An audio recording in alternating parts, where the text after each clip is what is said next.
Бүгінгі Мерей 60 жас туған күнге қош келдіңіздер.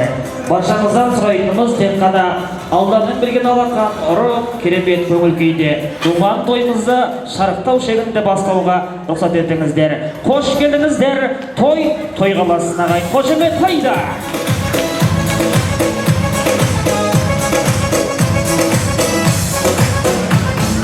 Рахмет.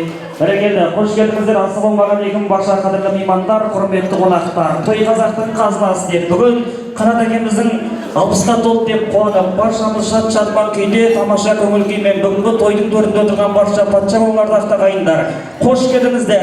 Әкеміздің 60 жас Мерей тойы құтты болсын деп бір қол соқпақ па.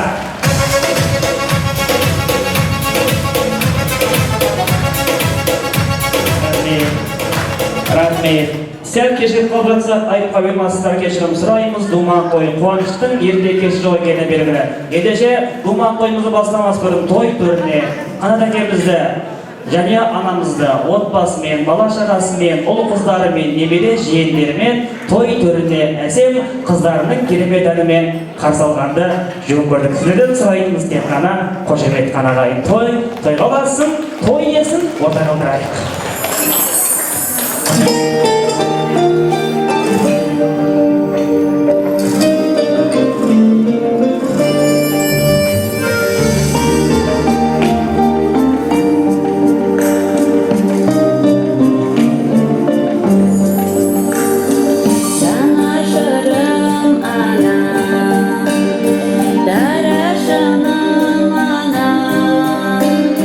Para selamanya, şubabımsın.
Bir koşumet soğan ағай.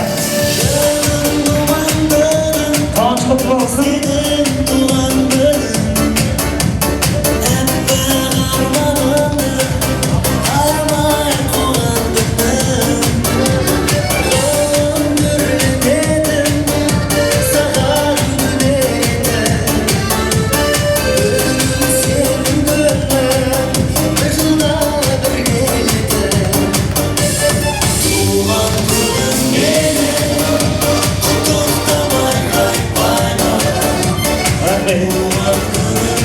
Ой, бәрекелді. Рахмет. Ал, ұл-қыздар, бала кеттір, рахмет. Туған күн әкемізге ғой, біз отырайық. Анамды танитындар болса, бір қол соғып қояйық. Келіңіздер. Ой, рахмет. Ал, қуаныштарыңыз құтты болсын. Бүгін ағайынның басын қосып үлкен зәлім сарайда Алтаташтың басын қоспасаңызда өзіме жақын деген Алтағайының басын қосып той қылған екенсіздер. Қуаныш құтты болсын. Әкемізге қарап тұрсам, как будто басқа біреудің туған күніне келген сияқты, өзімен өзі жай барақат кісі екен. Аузын ашса жүре көрініп тұр. Неге қол соқпаймыз ағайын? Қуаныш құтты болсын деп бір қол соғып қояйық. Рахмет. Әкеміз үйде отырып тек билігін айтатын сияқты, істейтін анам сияқты. Анама бір қол соғып қояйық. Және аман. Рахмет. Ал қуаныш құтты болсын. 60-ға келсе жап-жас қандай керемет, иә? Күні кеше үйленген сияқты. Бір әрекеті 70-ке толған сияқты. Қуаныш құтты болсын. Ұзағынан болсын, келген ағайын тумаға қош келдің ақ тілекпен дастархан мәзірін ашып берсін деп алғашқы ақ тілекті ұсынайын. Ағайын, бір ауыздан тыныштық сақтайық. Той иесін сыйлап келген меймандар болса, баршамыз той иелерінің әдемі ақ тілегін тыңдап алайық. Анам бастай ма? Үйде бастық кім? Үй, мамын емес? Мама кеттік ал.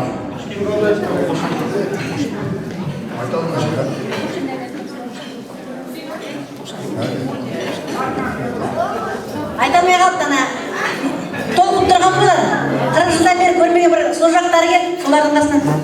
Соларды көріп толқып тұр. Бәрінде алтын уақыттарыңды көріп, келатқандарыңа көп-көп рахмет. Бәрінде дендеріңе саулық беріп, осылай тек билеттеріңіз той-тойлау болсын. Мынау енді айтып отырмын жаңа. Алыстан келген құда-құдағайым бар, мияқта танымайтындар таныстырып қояйын. Айнаш үлкен қызымның папамыз мен мамасы Құдайберді құда мен Ләззат құдағай.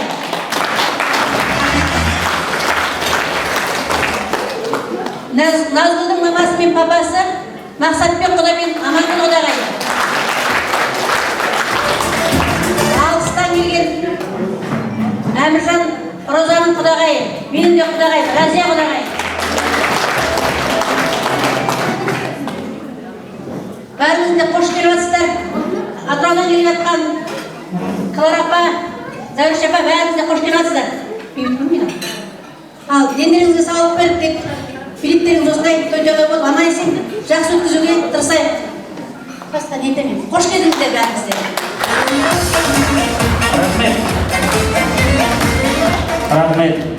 Ай, мама, әкем істеп көткенің мен? Бүгін ұмытпасыз, бүгін қуаныш осы кісілерге бір қол соғып қояйық, той иелерін ағайын. Рахмет. Келген ағайындарға қош келдің айтып тұрсаңыздар, мархабат, қош келдіңіздер баршаңызға той қаласын ардақты ағайын. Қазақпыз ғой, көңіліміз кең дариядаймыз, әкеміздің 60 жасын ашық деп жариялаймыз. Той құтты болсын, тағалайын.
Рахмет.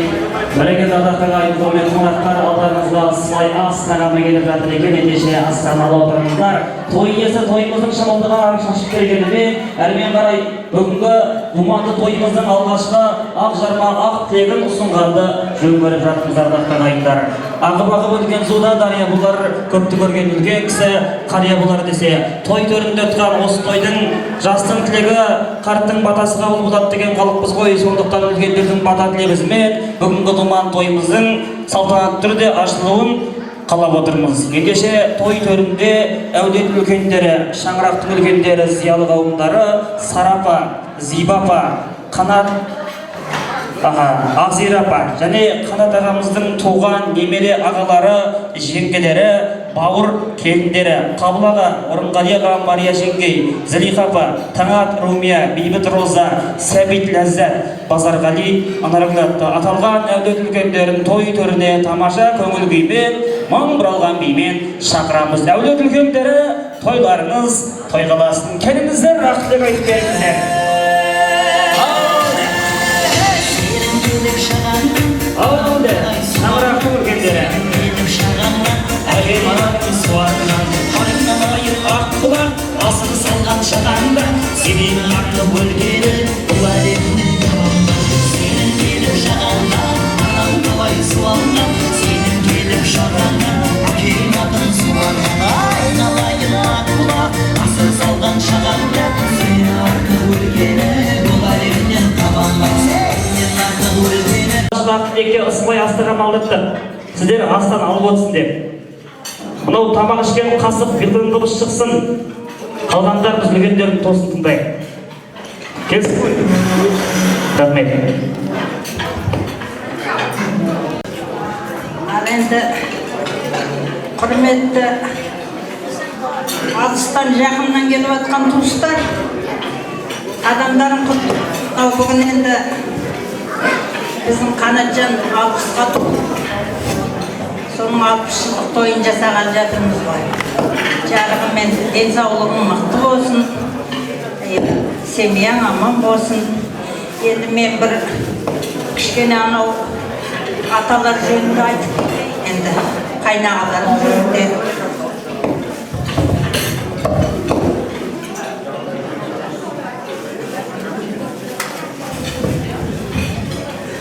Жаңағы біздің атамыздың әкесі Бисәли Үмбет дейтін кісінің жаңағы Бисәли дейтін шалдан құлтай тынышталыңыздар енді мен сөйлейін.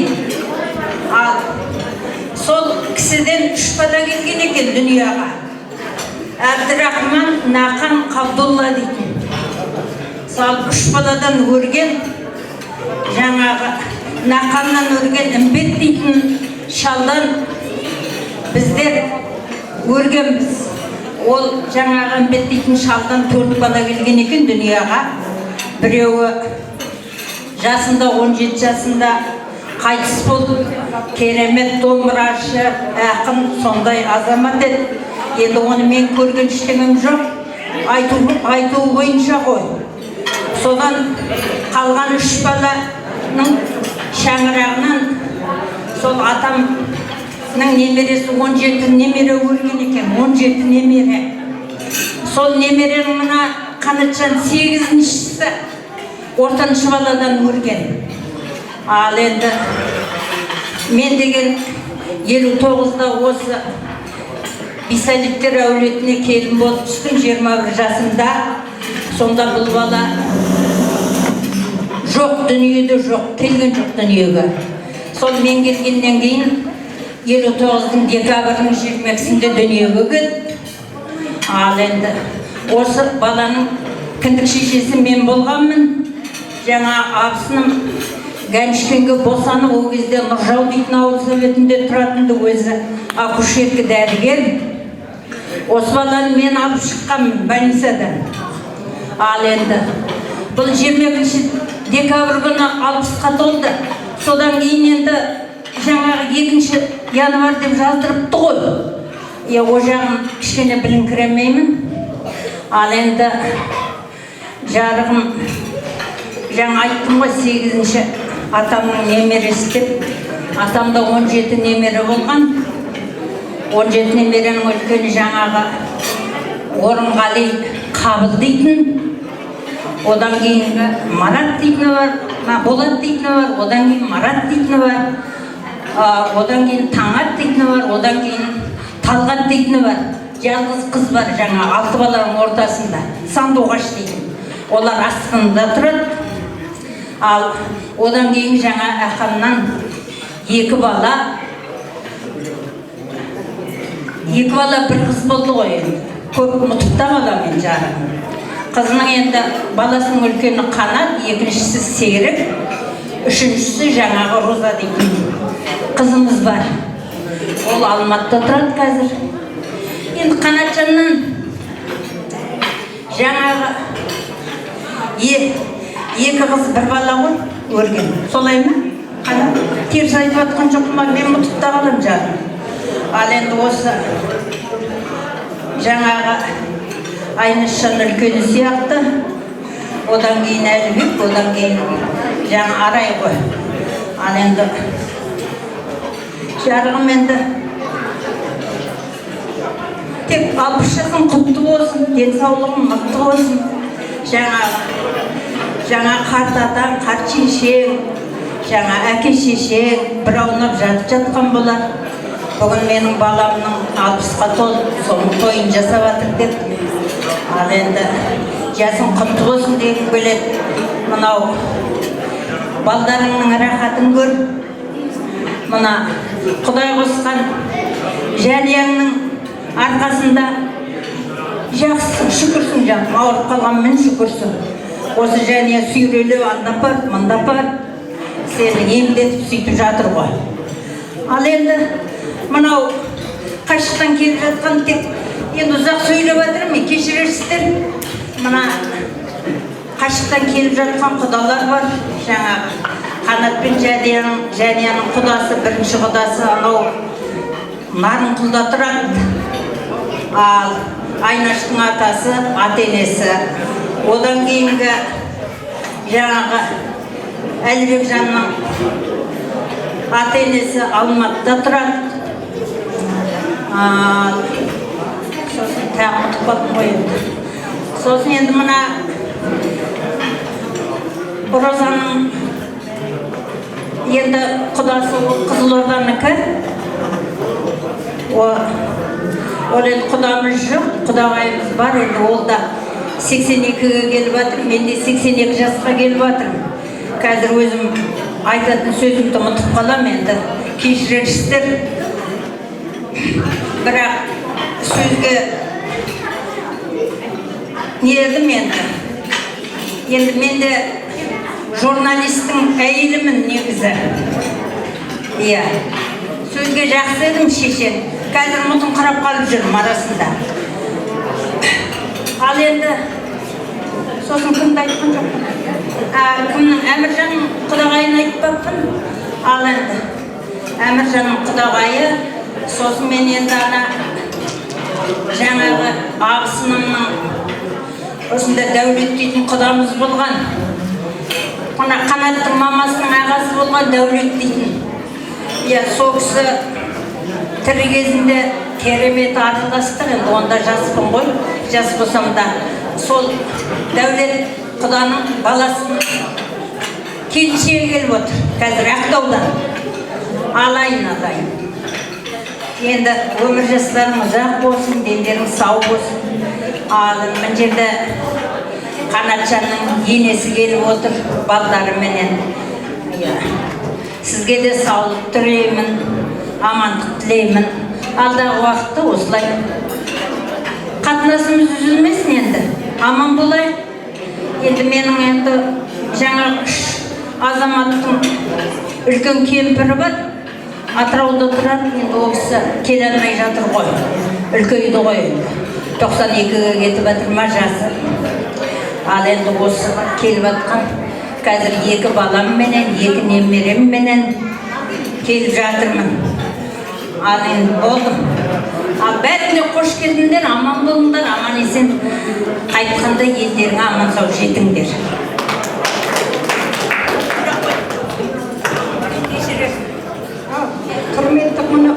келдік, мен мына қанат күйеу баламның 60 жасына.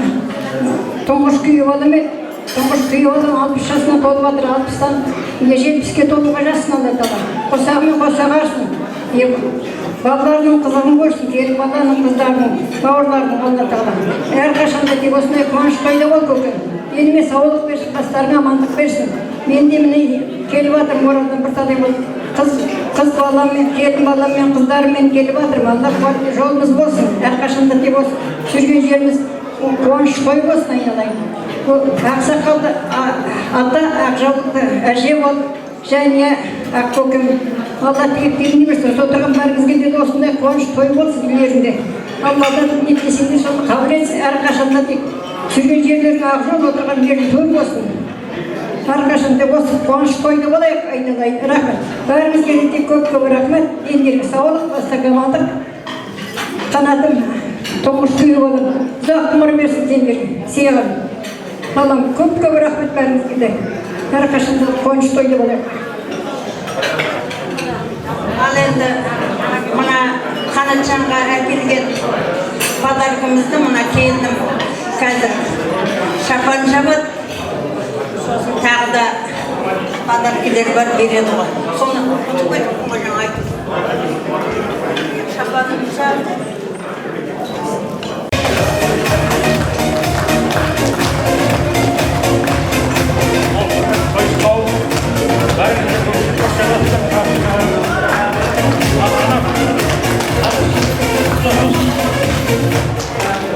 Ана қапшасы құтсас болсын. Ең сау болсын, мына және екеуің біреуің ақсақалды шығар, біреуің ара болып қотан қотар беріңіздер. Мына өз сұрқар қотарыңызын көр, қотан қотар беріңіздер. Көп керек, жақын керек, жақын жақын. Абыран қуанышақ берістеуімен десін деймін. Қой жаққанда кетіп біраз.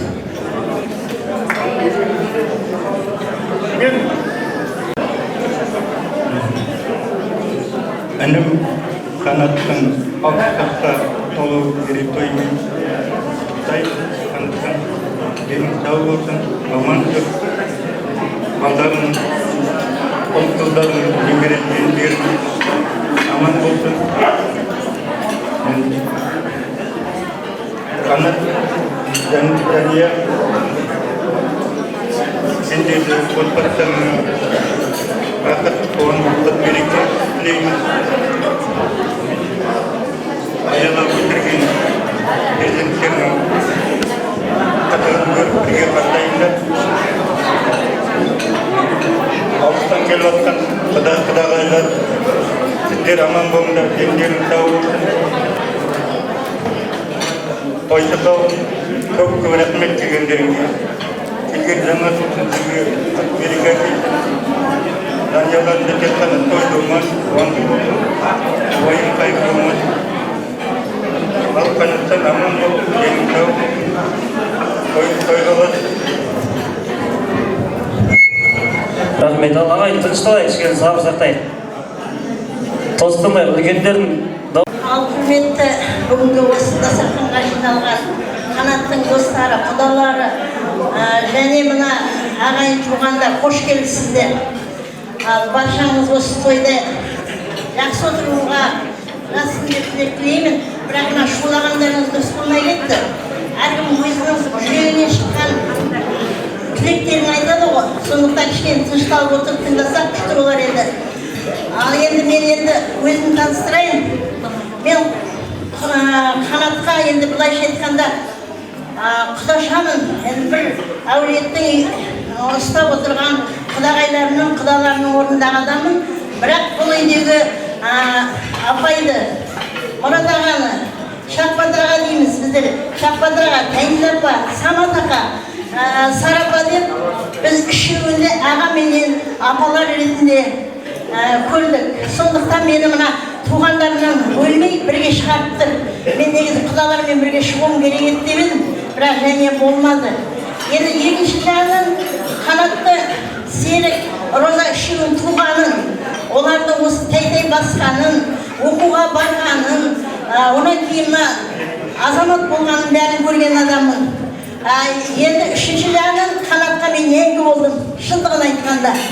Ал енді осы Енді қосады, енді бұлар мені енді құрметте осы бүгін осы туғандармен бірге шығарып жатыр. Ал енді Қанатжан, сен осындай азамат болып 60-қа келеді деп ойлаған жоқ, шынымды айтайын. Сен әлі мен үшін 25-тегі жігіт едің.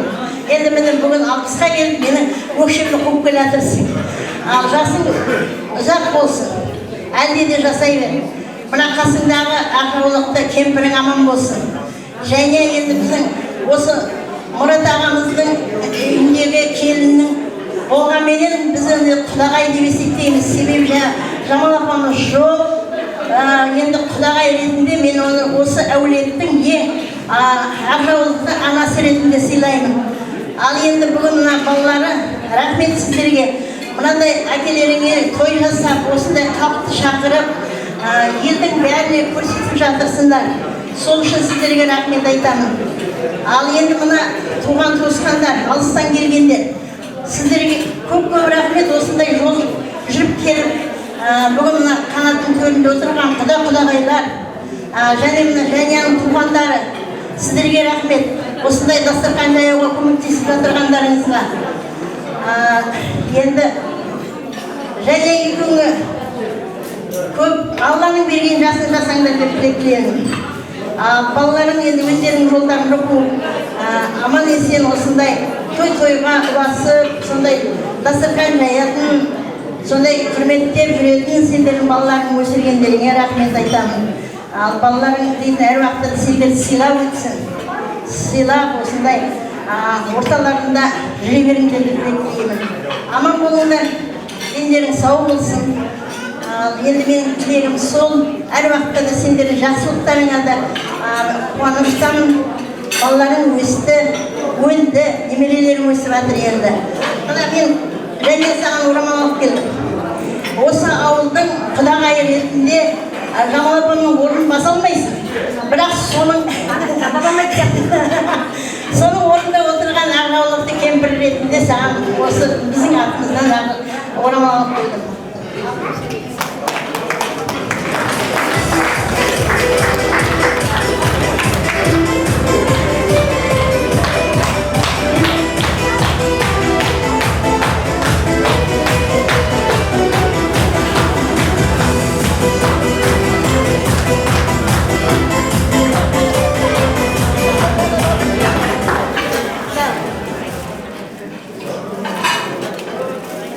Қанатжан, және той құтты болсын.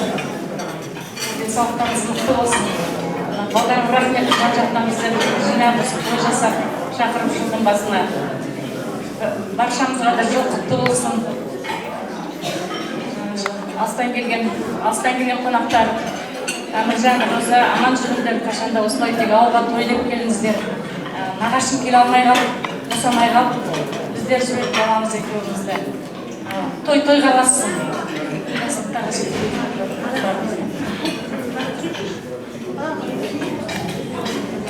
Қанат аға, бүгінгі 60 жасыңыз құтты болсын.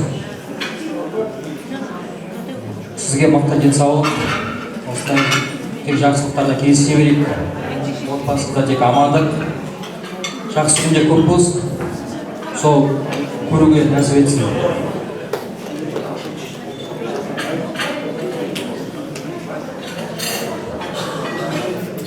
Құрметті қонақтар, ініміздің Мерей Тойына қош келдіңіздер. Енді Қанат және жасап жатқан тойларыңыз құтты болсын, келіп жатқан Қанат жасы құтты болсын. Балалардың қызығын көріп, ауырмай сырқамай денсаулық берсін. Мына енді қатысып отқандарды үмбет атамыздан сіздерге де аман болыңыздар. Сара үлкендеріңіз бар. Тойға бассын, тойда келсек. Той қонақтары тойда келсек. Мына 60 жылдар келіп отқан жастардың 60 жастары құтты болсын.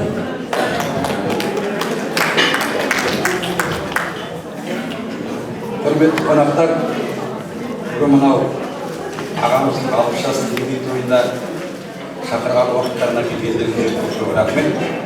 Сен жаңа мамам айтып кетті ғой, үш ағайынның екі кенжесінің балдарымыз, Сәлем Самат дегеніміздің Қанат ортаншы ұлдың үлкені болса, мен сол Самат ағаның үлкен ұлымын. Біздер енді жаңа мама айтқандай 17-міз. Шақпандаған Сортанбай жақта тұр. Мына менің Болат, Марат, Орынбай деген ағаларым бар еді. Жас кезінде оларды көрдім мен. Қазір де көріп жатырмын. Бірақ мына Таңат, Талғаттар танымайтын еді. Бұларды мен 15 жасында көрдім, 15-ге келгенде. Ал енді нағыз ағам болып, аздап ағалығын жасап, бірге өскен Қанат сенсің. Міне бүгін сен де 60-ға келіп жатсың. Өте қуаныштымын. Сіздің осындай жасқа келгеніңізге, бүгін үлкен той жасап, жан-жақтан құда-құдағайларыңыз келіп жатыр. Біразын көптен көрмеп едім, көріп қауышып жатырмыз. Ұрпағыңыз өсіп жатыр. Сол сізге және екеумізге жас берсін. Сол ұрпақтың қызығын көретін ғұмыр берсін. Елдеріңіз сау болсын, үйлеріңіз тек шат, береке, дәулет бәрі болсын. Балдарың аман болсын. Жасыңыз құтты болсын. Енді мынарда жаңа мамын дейтін Қанатқа күз киетін шапан киесің. Мен енді көктем мен жазда киетін шапан, аздап қаларыңыз бар, оны бөлек кетті. Кешіресіздер ме, той болғасын шашуы бар енді. Кіші болып енді.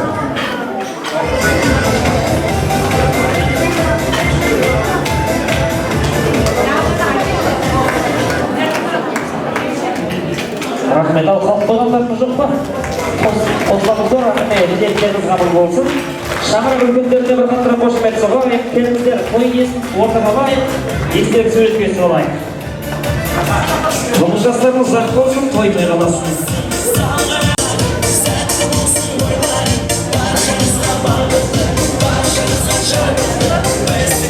Ал жайғасайық, отырып қалмайық, сосын шырықтарымызды тегістей көтерейік.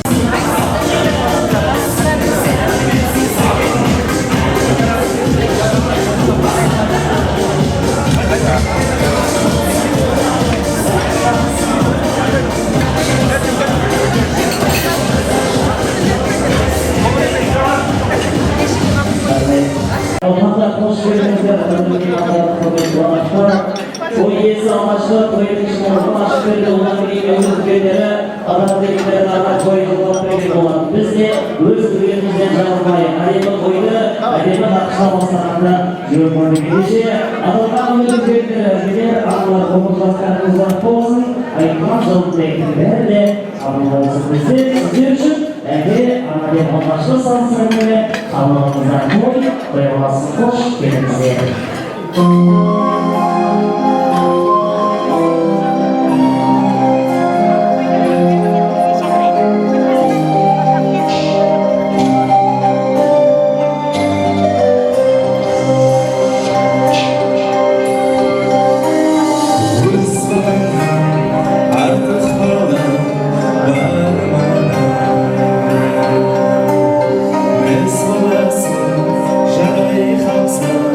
Şarwana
баршаңызға бүгінгі кеште тамаша көңіл күй тілейміз, әсем би тілейміз. Қош келдіңіздер, думан той құтты болсын ағайын. Бір ауыздан ұйымшылдықпен қаттырақ бір қол соғып алайықшы. Қуаныш құтты болсын ағайын.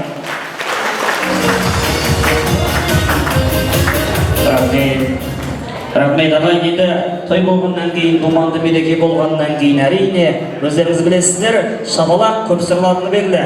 Бірақ шапалақ енді баршасы қымбатты, баршасы ақылы болса да, Алланың берген алақаны тегін қоя алмайды, солай ма? Мынау қазақ айтады, алақан соққан кезде алақан қышиды дейді. Неге қышиды? Қышыған кезде қазақ жорамалдайды. Не деп жорамалдайды? Не деп жорамалдайды?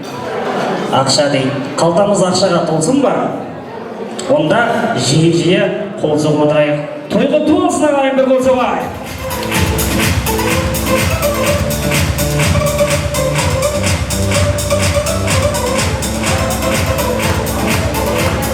Рахмет. Берекет ағайын, тамаша осындай көңіл күйде думан тойымызды әрмен қарай өз ретімен жалғастырайық. Ендеше келесі ақ тілекке ие болған меймандар әулеттің, Қанат әкеміздің аға жеңгелеріне.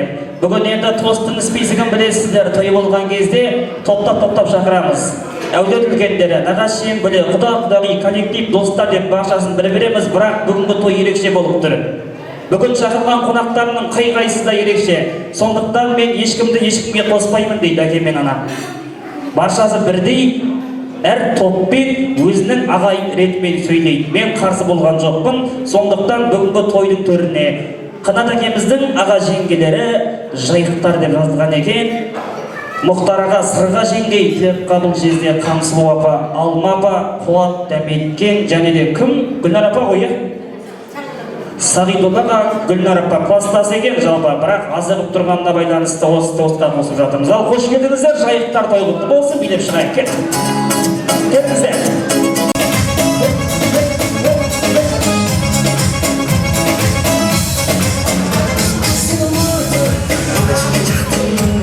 Берекеті.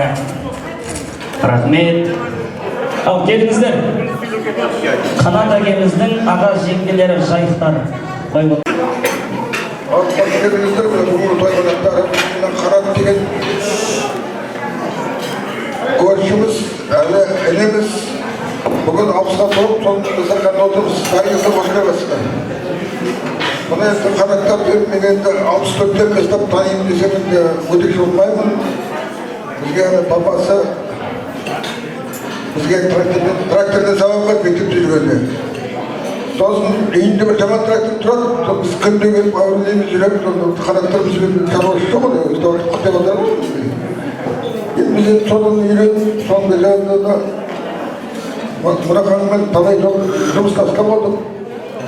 Енді ол баласымен жұмыстас болдық енді мына Қанаттармен. Енді бүгін 60 жыл толып отыр, жазы құтты болсын. Әдемі аман болыңыздар, дендері сау болсын, өз қойған балдардың қызын көріп.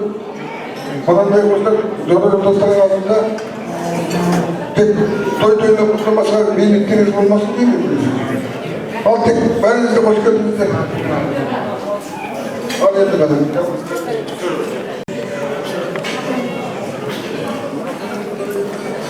Құрметті Қанат, мына айналайын, 60 жастың құтты болсын.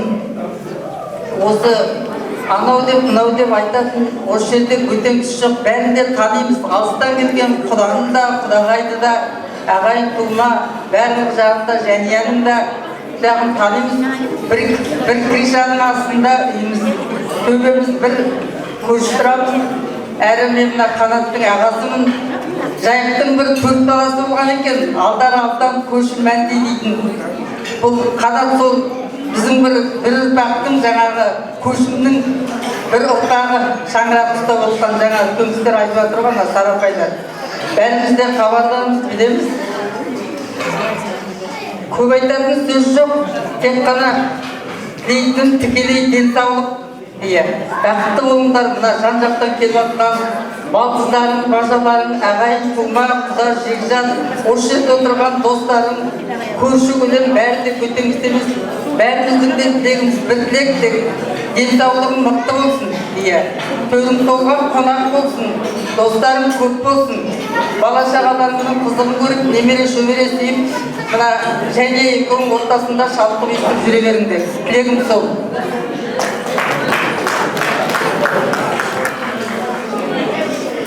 Қанат және тойларымыз тойға ұлассын, қанатта айтпысшасын құтты болсын, денің сау болсын, ауырма, жәнияның қасында жүре бер, осылай. Енді алыстан келген құдалар, құдағайлар, Оралдан келген құдағай, бәріміздің де қадамдарымыз құтты болсын, осы жақсылыққа жинала беріңіздер дегім келеді, құдағай. Аман болыңыздар бәріңізге де, осы денсаулық тілеймін.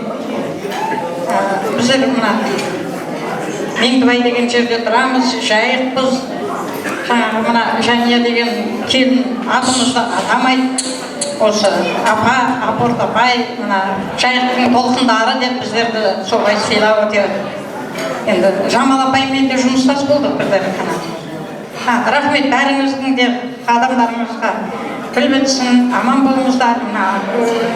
Мектеп бітірген, бірге оқыған жолдастарымыз бәрі келіп жатыр жан-жақтан.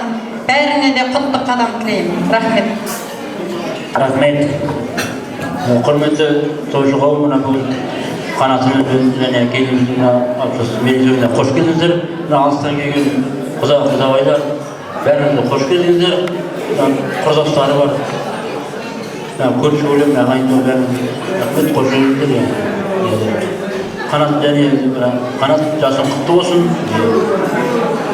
Жаурыста қанат үнем болғанмен бір еңбек етті. Мен өзім ПМК 9-6-та көстейде қанат үнінің қарауында жұмыс істеп, мастер болып бәрінде еңбек етті, қарауында жұмыс істеп.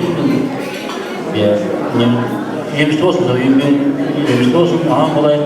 Қазір Меңдібай төбеде бәрімізді көршіміз. Аспанын ашып, қарнымыз тоқ, нанымыз көп болып, осылай кілем той жерлеп жүре берейік. Қанаттан ағам болайық, жасың құтты болсын. Рахмет. Бүгін енді қанат және тойларымыз құтты болсын. Өмір жастарыңыз ақ болсын, дендеріңіз сау болып, бала шағаңызды қызын көріп отыра беріңіз. Мен енді қожайыным сөйлеп кетсе де, бір-екі ауыз айтып кеткім келіп тұр. Мен Әлібектің апайымын, жалғыз ұлы, бастауыш сыныбында оқыттым, орысша дәріс бердім. Сол баласының қызын көріп, қолына келін түсіріп, ұрпақ жайып, немеренің қызын көріп отырған ата мен әже болып отыр қазір, рақатын көріп отыр баласының. Енді осындай ары қарай ұрпақтарымыз жайда берсін, енді шөбере көруге жазсын, ауылмай сырқамай, осындай қызықта бәріміз де жүре берейік. Барлығыңызға да осындай той-думан тілеймін, барлығында дендеріңіз сау болып, әрдайымда осындай жақсы дастарханда жүре беріңіздер. Рахмет. Енді құрметті қонақтар, мына Қанат пенен Жәнияның бүгінгі Мерей тойына жиналған құрметті қонақтар, мен бұл жерде Қанат таныттым, себебі Қанат та Жәния да мәнсіз кісілер екен. Мына нағаш, кәрі нағашым да жайықтар, өзім нағашым да жайықтардың ішіне қосып, осындай тос беріп жатып күтпей қалып еді. Ал енді Қанат енді біздер енді құрдас бірге оқыдық. Бұл Қанат менен ауылдас жерлестігіміз бір басқа, ал мына өмірдің одан кейінгі бір жолдарында тағы бір сатыларына бірге жүргенбіз. Соны қысқаша айтып өтейін. Қанат екеуміз мына о кездегі әсем, көркем, ақындар әнге қосқан, ақындар өлең жазған әсем Алматының, жаңа Алматының түнінің талай, Алматының ішін әрі-бері кешіп жүрген кездеріміз болған. Осы Қанат Барсосын Әбдірахманов, Қайырдиев Қаныш марқұм үшеуміз бір ауылдан сонда о кезде де Алматыға барып, сол Алматының ішінде жүрудің өзі бір арман, қазіргі Америкаға барғандай бірдей болатын еді ғой. Сол кездерде үшеуміз бірге жүрдік. Үшеуміздің баратын жерлеріміз бәрі анау енді барлық келіншектеріміздің құлақтарын алтын сырға, Анау жепей деген ішінде қыздар көп, бүкіл Қазақстаннан жиналған қыздардың ішіне барып жүретін тұғынбыз, иә. Оған барып анау Кировтың заводы бар, қасында мынау кім өндіріп тастаған. Сол ер жігіттермен талай шайқасқа түсіп, бірде таяқ жеп, бірде ұрып кетті деген сияқты солай оқана, солай жүрді. Ай, сол кездерді қазір есімізге алса керемет кездер екен. Одан бері қарай Қанат үйленетін болды бір күні. Содан жаңағы маған қолға салып, осы Орал жаққа барайық, Шымпиде деген жерге. Ан жақтан үлкен кісілер келеді, құда түсің, сен досымсың ғой, менімен бірге жолдасым ретінде барайық деп, қоп мәйіл деп ілесіп кеттік. Содан мына Оралға келдік, самолетпен, сосын ары қарай Шымпиде деген жерге кеттік. Соған барып, үлкен кісілерді күтіп едік, ол үлкен кісілер түрлі себептермен келе алмай қалды. Мен бас құда болып кеттім 22 жасымда сол жерде. Бас құда болып, үлкен кісіні қарап отырып, қазір өзім барып амандасам, оны есімізге бір аздап түсірейік. Содан нағыз құданың өзі болып, Қанаттың мына Жәнияны екеуін қосып осы ауылға, о кезде көріп қой, қара волгаменен алып келгенбіз, осы қара волгамен келген сияқтымыз. Сөйткен бір керемет бір кездеріміз болды Қанат. Ал көп рахмет, мынау тойларының бәрі жақсы өтіп жатыр. Жер-жерден анау сұлжақтардың өзі жиналу ол өте сирек нәрсе. Әр жерде жүрген адамдар, бірақ сыйластықтың өзі осындай жерге тоғыстыратыны белгілі. Сондықтан мына өзіміздің енді бірге оқыған мына достарымызды, сол кездегі жолдастарым, кластастар бәріне осы көріп өте қуанышты болып жатырмыз. Соның бәріне мүмкіндік туғызған сіздерге көп рахмет. Ал жаңағы балдарыңызды көріп жатырмыз, немерелеріңізді көріп жатырмыз, құдаларыңызды көріп жатырмыз. Міне төрде отырған құдаларыңызбен сырттай болса да танысып жатырмыз. Қадамдарыңыз құтты болсын, балдарыңыз бақытты болсын. Тек қана жақсылықта кездесейік. Енді Қанат аздап ауырдым дейсің, ауырдым өзі қазақ айтады, ауырдым, аунап тұрдым. Болсын саған сен үшін, өмір жасың ұзақ болсын. Ал осы Құлайын бұрынғы ес болып, одан кейін Құлайын болған қайтадан ес болатын, өзіне қалған мына туған жерге келгенде толқығып, осы көп нәрселерді айтса, мен көп сөйлемейтін едім. Ал жаңа жыл құтты болсын, мына келіп жатқан. Ал Қанат және мерекелері құтты болсын, туған күндері құтты болсын деп бір құшақтап қояйын.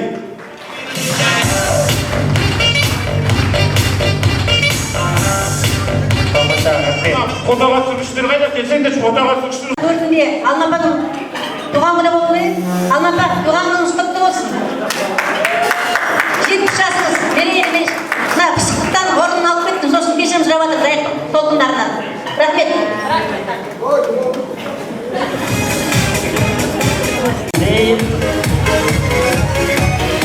Ал той шашылысынан седейік. Рахмет.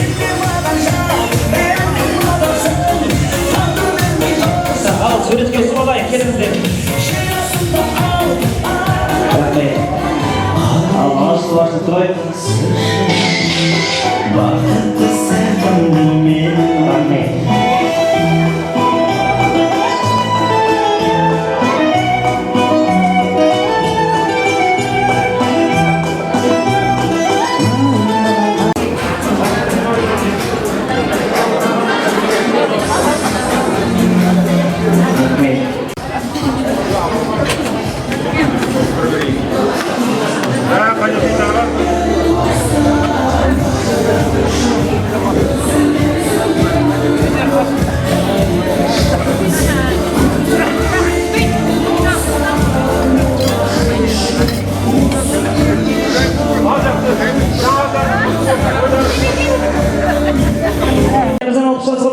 Баршамыз атсалысайық, тойға насын, кеттік, маэстро.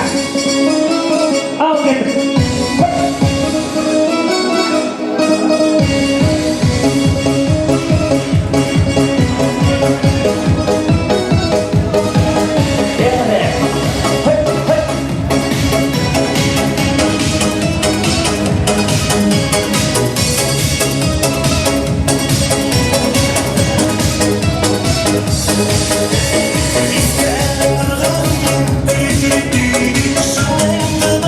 Sen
Büyük koyucular, nagaşlar, gödeler, ket. Hop, hop, hop.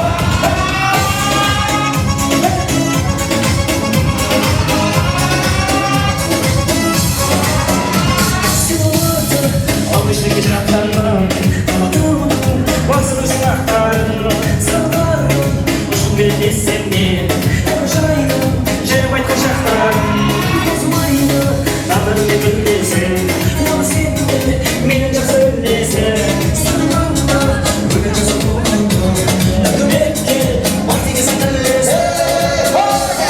Matematik bulundu da kımsırlı, küleksiz oldu da düzsün, suratını düz olamasa mı koydun?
музыка. Көңіл-күйіміз қалай, жақсы ма ағай?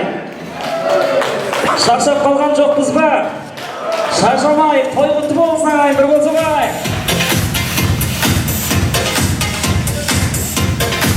Рахмет. Бүгін қуаныш той иелерінікі. Сіздерді қуанышты бөліседі деп арнайы дастарханға шақырғаннан кейін қуанышқа атсалысып отырайық, құрметті қонақтар. Енді мен әкеміздің 60 жасы ғой, әкеміз қайда, бар ма өзі?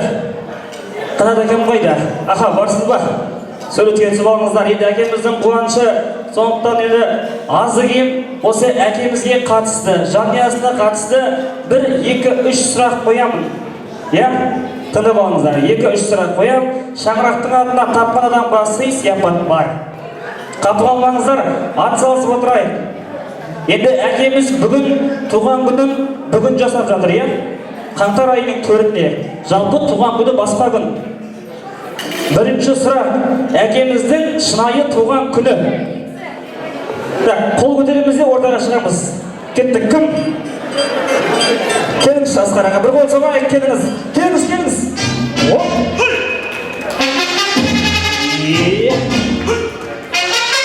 Рахмет. Ал кеттік, әкеміздің туған күні.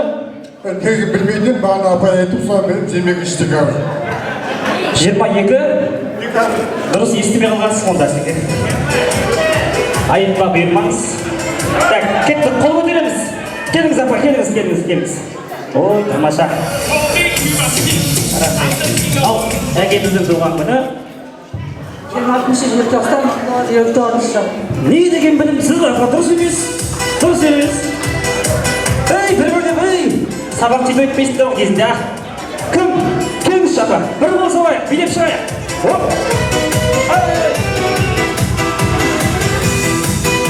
Рахмет. Кеттік, әкеміздің туған күні. 27 желтоқсан 27 желтоқсан. Дұрыс, приз, бір болса олып қойық. Рахмет. Көке, 27 желтоқсан деп дұрыс па? Дұрыс қой. Көкем өзі білмейді сияқты, дұрыс па? Дұрыс дейін. Кеттік, келесі сұра.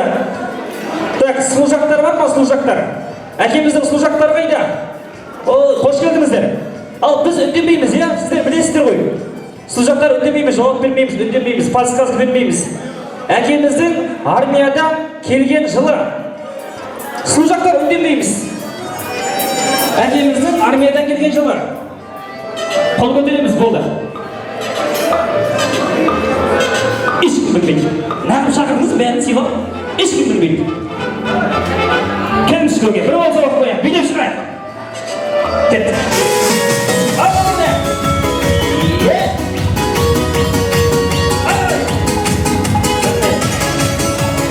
Кеттік. Әкеміз армиядан келген жыл. Ұмытпасам 1980 жыл болу керек. 1980 дұрыс па, сол жақта дұрыс па? 80 ма? Маэстро, тамаша, приз қайда? Бір қол соғайық. Ой, тамаша. Ай, сол приз солай мен әкелші, апа бер қарай. Мұқият болайық, келесі сұрақ. Әкеміздің аяулы жары және анамыздың туған күні айы жылы. Қол көтереміз. Келіңіз. Туған күні айы жылы және анамыздың. Иә. Ой, өзіміз құдай ғой, келіңіз. Рахмет. Және анамыздың туған күні айы жылы. Туған күн білмеймін, 61 жыл 24 май дейді ғой. Сіз неге тұрсыз ба? Ұйымдастырмай, кесіп қалғанға бар ғой, бәрі.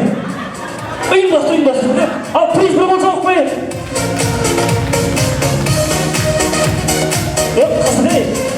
Қызық атын қандырады, өзі ұйымдастырдық, айтып қойды өз жауын. Не қысаса ғой? Ой, аға үндемей тұр, кетіп қалам қазір. Так, кеттік. Келесі сұрақ. Қанат әкемізбен және анамыздың үйленген жылы күні. Қол көтереміз. Апа келіңіз, Қанат қол көтеріп отырсыз, бәрінде да. Бір қол соғайық, билеп шығайық, апа келіңіз. Ай, қошемет қайда? Билеп шығайық, апа.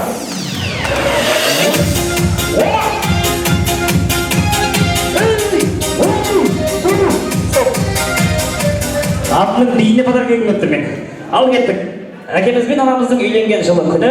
82 жыл 24 май. Дұрыс, апай! Приз!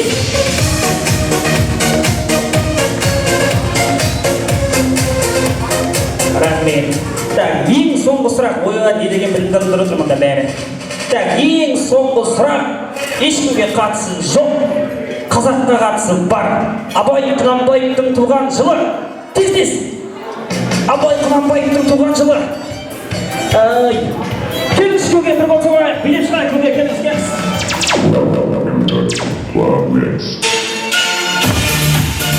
Рахмет. Абай атамыздың туған жылы 1845 болу керек. Дұрыс па? 1845 дұрыс па ғай? Көке айтып кетіп қалған не? Келсейіз көке. Оя, келіңіз. Абай атамыздың сол бір 4 жол тақпағын білесіз бе? Абай атамыздың 4 жол тақпағы. Дым тұрамай баста, тез дайын ба? Ал кеттік. Еңбек етсе еңбек, тояр қарын тілейді. Ой, алла кез, кет көке, кет. Ой, тамаша. Рахмет. Ең соңғы сұрақ, бүгін неше жас? Қош келдіңіздер, тойғы туысыңдар болса оқпая.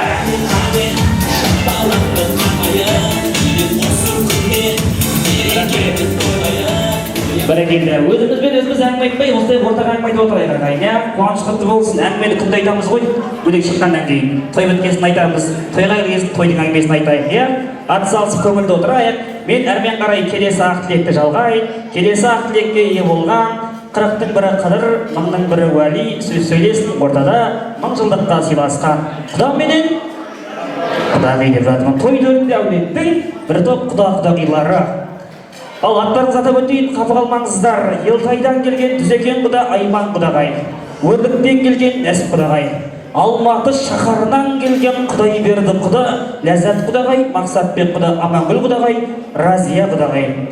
Жергілікті дейді, ойбырмай, кім жазды мынаны? Жергілікті құдағилар дейді, ел ағалар дейді. Есмұрат құда Ажар құдағай, Дайрабай құда Бейбігүл құдағай, Райлым құдағай, Гүлсия құдағай, Самат құда Маржан құдағай. Ал жер-жерден келген шаңырақтың сыйласқан құдағилары, қош келдіңіздер, той құтты болсын. Билеп шығайық, кеттік. Маэстро, ал кет.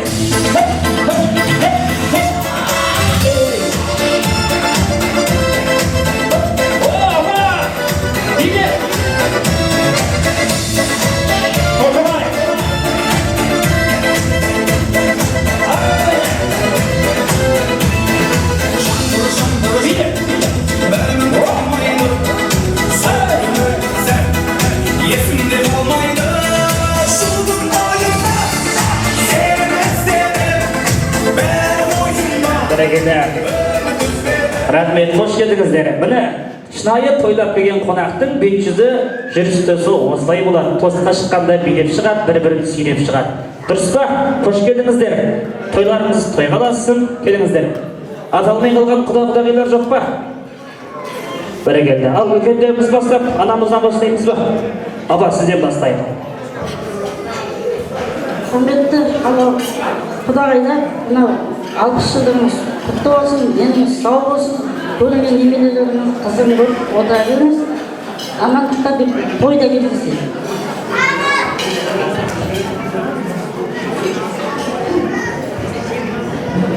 Құрметті тойшы қауым, мына кешегі келген жап-жаңа 20 жылдарың, жаңа жылдарыңыз құтты болсын. Осы жаңа жылдың қарсаңында бүгін кешегі жаңа жылдың бүгін 4-ші күніне менің құдам Қанат 60-қа келіп, және екеуі жекжат жүретін достарын, жақындарын шақырып той жасап жатыр. Балалардың арқасында ол қыздарыны, бауырлары, қарындастары рахмет тойға, той жасап беріп жатқанына. Жастарына жас, бастарына бас қоссын. Әрқашанда бүгін 60-қа келсе, келесі 70 жасын, 80 жасын, 90 жасын тойлауға Құдай нәсіп етсін. Төлеген Айбергенов ағамыз айтқан екен, осындай бір тойды аңсап, соны айтып берейік, қабыл алыңыздар. бір тойым болатыны сөзсіз менің. Дәл қай күн екенін айта алмаймын. Бірақ ешкімді де билетпей қайтармаймын. Оның ортаға тасталар ұран сондай, қайта алмайды қарттар да бірен салмай. 25-тің бәріне сағындырдам, кемпірлерге қызғын сағындырдам, сәбилерге аған үлгетемін, жеңгелердің толтыран бүлгетемін. Мен өзімді ән санап тұлауғанша, менің жарым пұлгынға құмарғанша, бәйгі берем жығылған балғанға адалдығы сезіліп тұрар болса, қыз қуатын жігітке ат беремін, жанам деген жүрекке от беремін. Мен әйтеуір бар жиған тергенімді дәл бүгінгідей той қылып өткіземін деген екен. Той қылып неге осындай? Рахмет көке. Ал жалғастырайын. Қанат жанұя, мына тойларыңыз құтты болсын. Жасыңа жас болсын, басыңа бас болсын. Ауырмай, осындай жастың тағы да бір-екеуін жасай бер. Тойларда кездесейік. Әрқашанда осы жолдастардың ортасында дені сау аман-есен жүре бер. Немерелерінің қызығын бер. Рахмет. Құрметті құттықтарымдар, көзден қағандар құтты болсын деймін. Дендерін сау-бақтығын жаман болсын. Бір жақсылықтан келіп отырмын. Қанат құдаммен жанжамдарсын туған күні болып жатыр. Қанат 60-ға толып жатыр. Құтты болсын тойларым.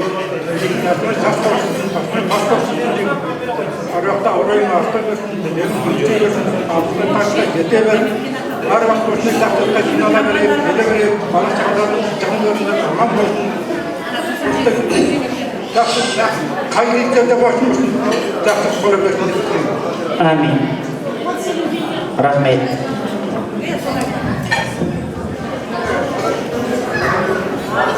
Ал құдамызға шапан жау, анамызға шапан, неттен керемет, көре алмайтындар қол соқпайды ғой, дейсіп отырады ғой.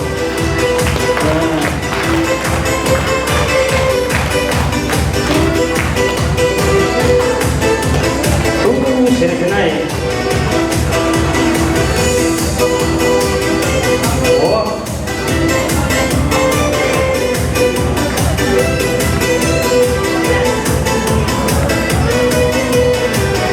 Рахмет. Бәрекелді. Қанат өке ұсқамыз ек болды сіздің кәдімгі. Анау бабычқылдарым жастар заманауи болып қойып еді, шапан киіп әжептер ота болып қалдыңыз кәдімгі. Құтты болсын, ал жалғастырайық. Қадірлі құдағилар, қадірлі Ендер ауданының азаматтары, мынау дүбірлеп үлкен той өтіп жатыр. Біз өте қуанып отырмыз. Тілегімді жанымда Сара деген анамыз отыр, дәл жанымда. Сол кісінің сөзімен бастағым келіп отыр. Сара анамыз 5 атаның анасы болып, 5 атаның шаңырағында отыр екен. Жаңағы айтылған тілегімде тыңдап отырдым, жүрегіме жазып отырдым. Қанат құдамыз үлкен бір әулеттің 8-ші немересі екен.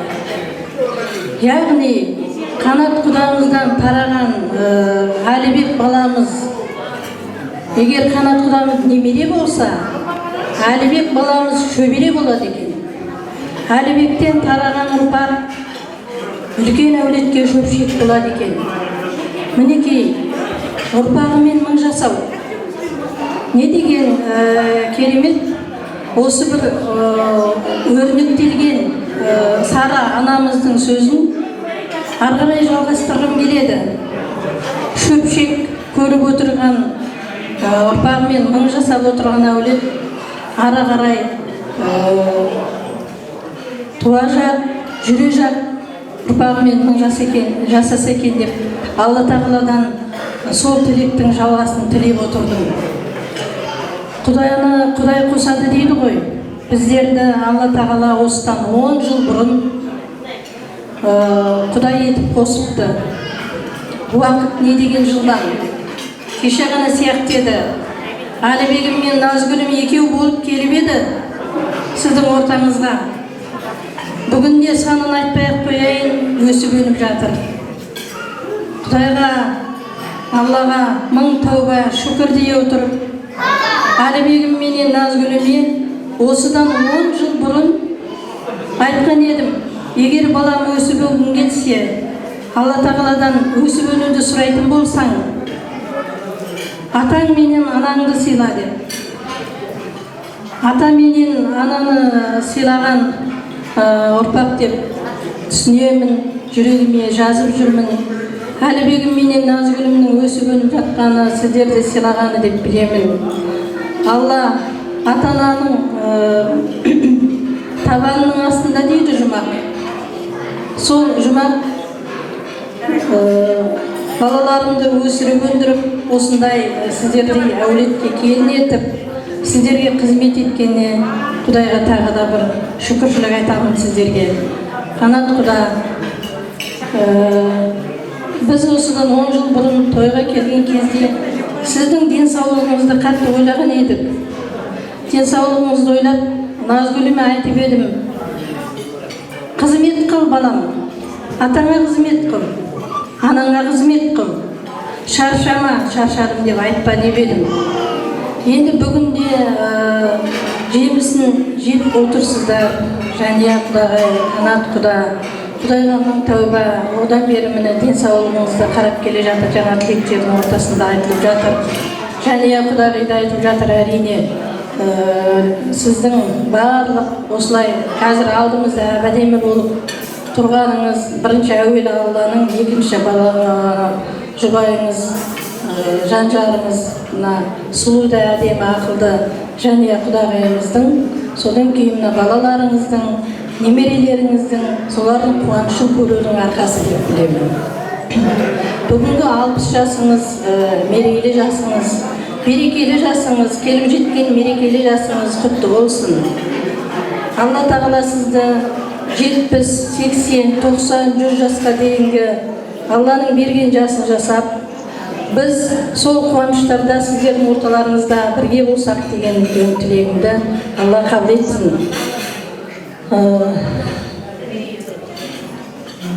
Денсаулық тілеймін. Денсаулық болса, көрер қызығымыз көп болады деп ойлаймын. Құдалығымыз 1000 жылдық болып, сый құрметіміз осылай 10 жылда жарасып келе жатқан сый құрметіміз ары қарай жалғасын табады деп сенемін. Сол үшін бәрімізге денің саулығын берсін. Құрметті көпшілік, тойда жолығайық, жақсылықта жолығайық, берекелі, мерекелі дастарханда жолығайық. Бақытты болыңыздар, дендеріңізге саулық тілеймін. Амин, рахмет. Құрметті тойға келген қонақтар, алыстан келіп жатқан құда-құдағайлар, сіздердің жолдарыңыз ақ жол болсын. Енді Қанат 60 жасың құтты болсын. Жаңа енді көпшілік айтып жатыр ғой, жастан жасқа шыға бер, немерелерінің қызығын көріп, қақ ортада ата болып, және әже болып отыра беріңдер. И оны тойда кездессек, келіп жатқан жаңа жылыңыз құтты жыл болсын. Рахмет. Қанат, Жәния, той құтты болсын.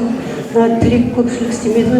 Это қазақта мақал бар ғой, это мақалдың ең жақсысы қосағымен қосалар деп. Екеуміз Алланың берген қанша өмір берсе, сол өмірде қиналмай, бір-біріңізге жұбаныш, тіреуіш болып, аман есен балалардың алдында ойнап күліп жүре беріңіздер. Мен бұрын Қазақстанның талай жеріне барғам, Атырауға бірақ бірінші рет келіппін.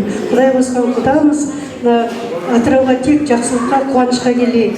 Аман болыңыздар, балаларыңыздың, немерелеріңіздің қызығын көріңіздер. Рахмет. Қош келдіңіз. Қадамыңыз құтты болсын, Атырауға басқан. Жалғастырайық. Туғаныңыз болсын.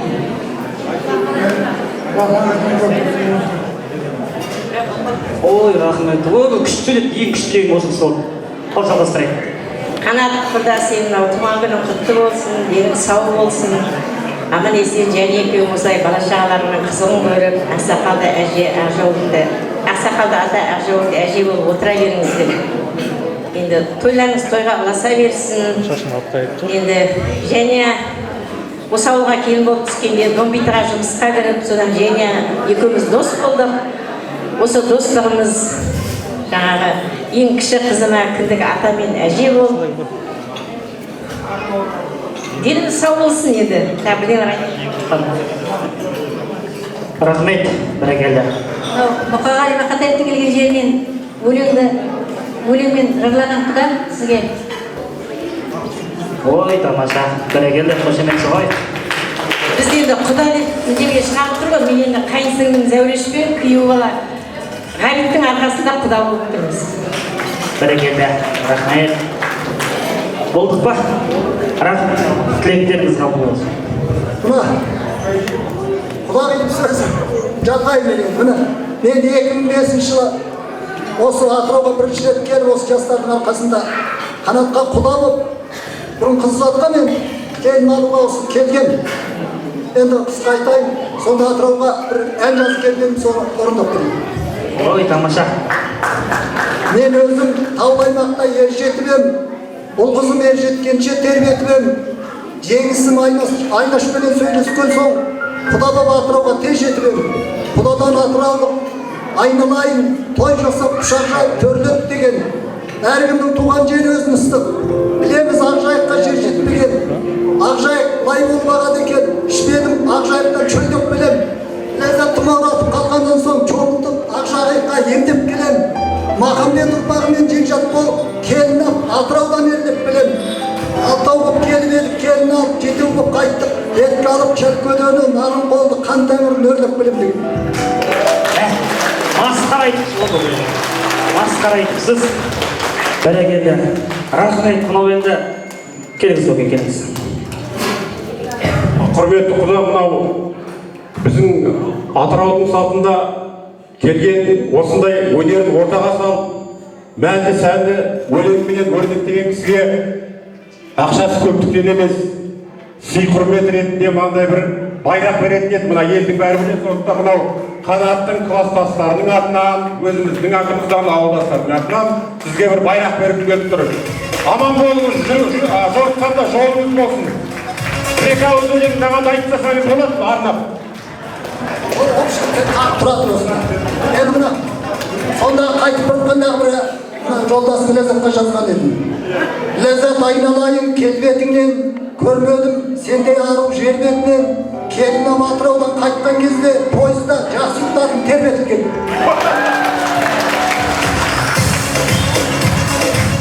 Рахмет, бәрекелді. Өге рахмет.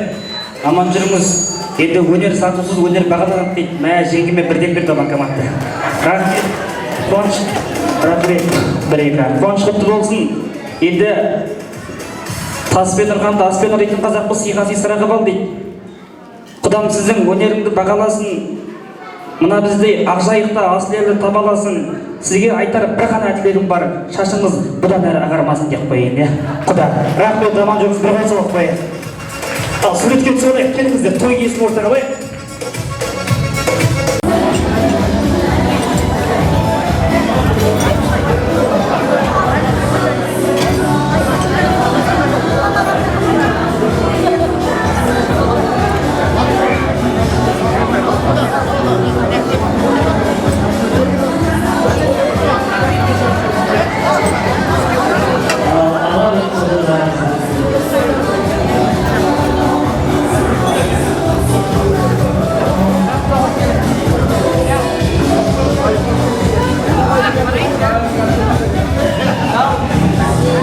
Солай ма? Енді сіздер осы тойға келгеннен кейін, шақырғандарыңызды білгеннен кейін, осы тойды күліп, аяққанып тұрып, жақсылап, билеп, сөйлеп, атсалысайық. Келістік па? Той құтты болсын, тойды сыйлап берген ағайын болса, қаттырақ бір қол соғып қояйық. Рахмет. Сосын, мынау той өтпей кетіп қалатын қонақтар бар бізде. Білем, мен көптен басқарғым көріп, танимын шет жағасын жалпы. Той өтпей кетіп қалатын ел жақсы шаруасымен кетіп қалатын шаруасымен ғой. Бірақ десек те жаңағы дәмауыз тыйдым ғой, енді құттықтауымды бердім, шашуымды бердім. Енді не істеймін құрсын, әрмен қарай шуға отыра алмаймын, қайтып деп кетіп қалатындар. Құр кетпей, дастархан басында бірдеңені салып алып кетеді өзімен бірге. Бірақ енді айтып отырмын ғой, анау қонақтың екі түрі болады деп көп айтамын ғой. Көп адам білетін шығар. Анау аңқау адам ай сайын келетін айлықты қалайды, жалқау адам көлденең түсетін байлықты қалайды. Аттың сырын білетіндер жорғаны қалайды, шегенің сырын білетіндер балғаны қалайды. Араларыңызда коммерсанттар болса, сауданың өткенін қалайды. Сараң адамдар болса, қонақтың кеткенін қалайды дейді. Соғыстың сырын білетіндер бейбітшіліктің орнағанын қалайды дейді. Мынау тойға келген сіздер сияқты ағайын мен біздер тойдың үстінде төбелестің болмағанын қалайды дейді. Ендігі мынау әкеміздің, қанат әкеміздің 60 жасы нені қалайды деп сұрасаңыздар, тілектің тәттісін қалайды, сыйлықтың жақсысын қалайды, жадыраңқы жанды қалайды, шырқалар әнді қалайды, жас жасты қалайды, досты қалайды. Әкеміз бен анамыздың 60 жас тойлары құтты болсын дейтін шынайы келген ағайындар болса, Алланың берген тегін алақанын ұруды қалайды деп қояйын. Қуаныш құтты болсын, бір болып қояйын.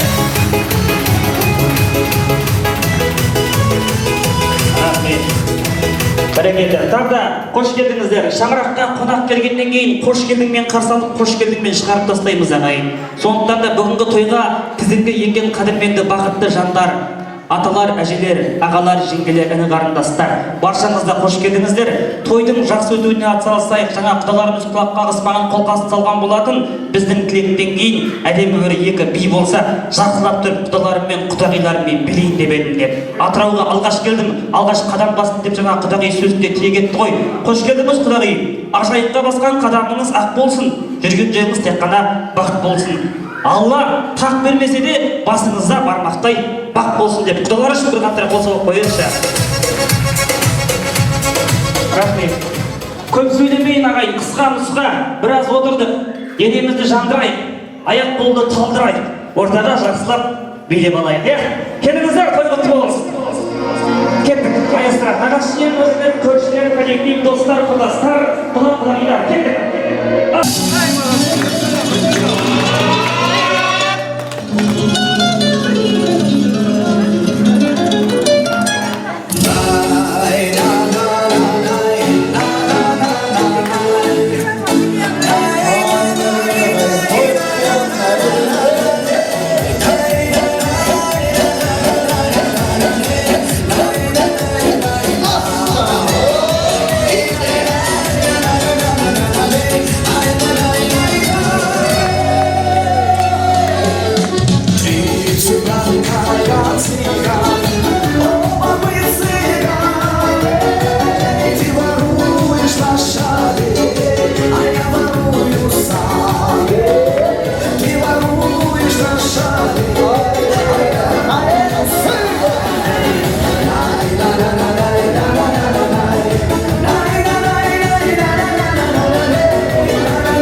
Тағы да қош келдіңіздер. Думан тойымыз тойға толасын. Баршамызда мерекелі думан тойдың дуасында кездесе берейік. Қуаныш құтты болсын. Тағы да қош келдіңіздер. Аттықтарыңызды басып, демдеріңізді басып, балдарыңыздан сусындарыңызды алып отырыңыздар. Біз әрмен қарай өз ретімен патенарию тойымызды жалғастырайық ағайын. Енді мынау билетті сырттарыңыздан қарап тұрмын, көптен тойға бармаған сияқтысыздар. Көптен той болмаған сияқты. Билеріңіз страшно. Күшті тойды көтеріп билеп жатсыздар. Енді көзге түспейін десе де түсіп қалатын бір қонақтар болады, билері ерекше.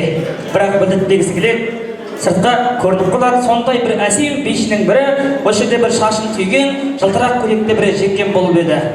Шашын түйген, үстінде жылтырақ көйлегі бар. Қайда, бар ма? Ой, примерно бір 35 пен 45-тің арасында возраст. Жеңгем бар еді, қайда? Шашын түйген жылтырақ көйлекте көк түсті ма бір?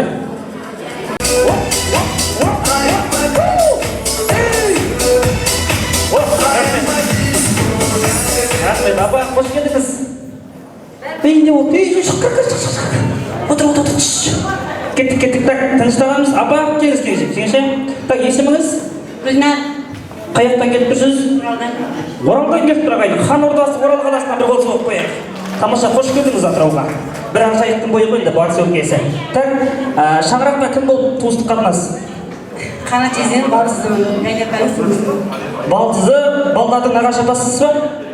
Солай ғой, балдардың нағашы апасы Қанат әкеміздің Балтызы. Так, сізбен билеген парыңыз қасыңызда кім, тауыңызшы? Қайда? Кеттік, алып білейікші атаға жеңше. Қош келдіңіз, той құтты болсын.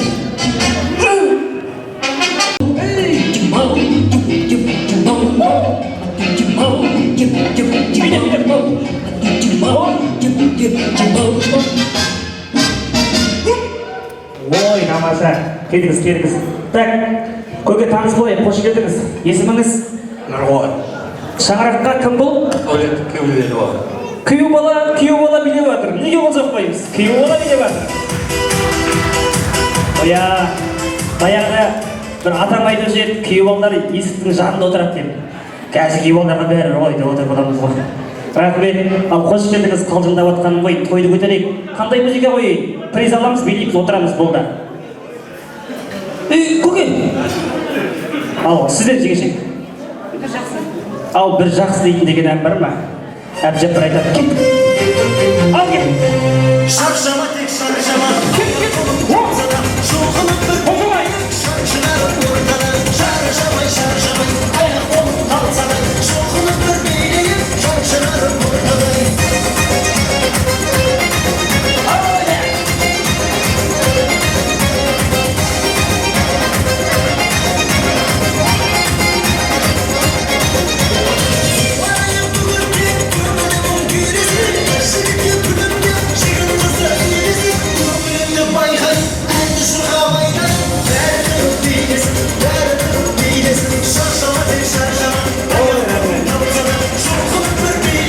Көке келіңіз, молодец. Рахмет, приз қайда? Стоп. Жеңше, қабылыңыз. Рахмет, көпке бір қошемет соғып қояйық. Рахмет. Так, көке келіңіз. Бір қошемет соғып қояйық, қанат әкеме. Қуанышты келіңіз, көке. Қайда басып қаңыз, қуанышты келіңіз. Рахмет. Көке, қуаныш құтты көңіл күйіңіз қалай, жақсы ма? Ұнап отыр ма? Жоқ, ұнап жатыр ма? Ұнап жатыр дейді. Көкемнің қошемет ұнап жатыр ма сіздерге? Риза болсаңызда бір қол соғып қойып.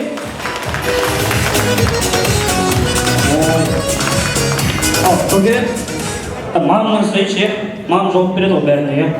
Мамамнан сұрай. Көке қарап тұр, бірақ өтіп айтып қоймасын. Мама, үйленгендеріңізге неше жыл, сонда жаңа айтылды ғой? 38 жыл. 38 жылда Алланың берген неше ұл, неше қызы? 2 қыз, 1 ұлым бар. 2 қыз, 1 ұлыңыз бар. Неше немере, неше жиен? 4 немерем, 4 жиенім бар. Аллаға шүкір, тәуба деп қояйық. Тфай. Өзе беріңіздер, бір қол соғып қояйық. Өзе беріңіздер. Рахмет. Ең бірінші мынау ағайынға қызық қой енді. Келгесін қызық керек, не керек? Қазір бәріне қызық керек қой. Қазір адам құласа күлетін, айфон құласа жылайтын заман ғой, сондай болып кеттік қой қазір. сөз ішіне керек. Мынау енді той болған соң әзілдермек болған жақсы, көңілдеріңіз алып Сол ең бірінші рет, мынау көкеммен қай күн таныстыңыз? Ең бірінші рет. Ал, көке, ең бірінші рет қашан таныстыңыздар? Танысқан күні ұмытам одан боласыз. Ұмыттырады әйелдер бірақ, иә. Ұмыттырады әйелдер. Ұмыттырады. Көке, мама есіңізде ме? Шамамен қай жақта? Қоржын заводында 80 жылы күзде таныстым. Армиядан келгеннен кейін өзім оқытып алдым. Қоржын заводында содан кейін өзім тиіп алдым. Өзім оқытып өзім тиіп алдым дейді. Бәсе көкем әйел алмайды, сіз алған сияқтысыз ғой. Ойнап айтамын. Сонда армиядан келді. Сіз қайда болдыңыз ол кезде? Сіз Алматының кісісіз бе? Алматының кісісіз бе? Көке талғамыңыз зор екен кәдімгідей. Алматыға қол жіберіп тұрсың ғой.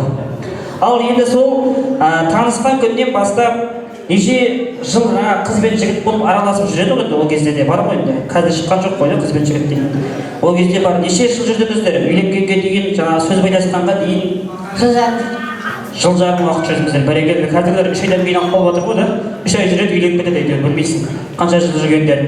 Енді сол жыл жарым жүріп, сосын көкемнің өзі сізге ұсыныс тастады ма, сіз тастадыңыз ба үйленейік деп?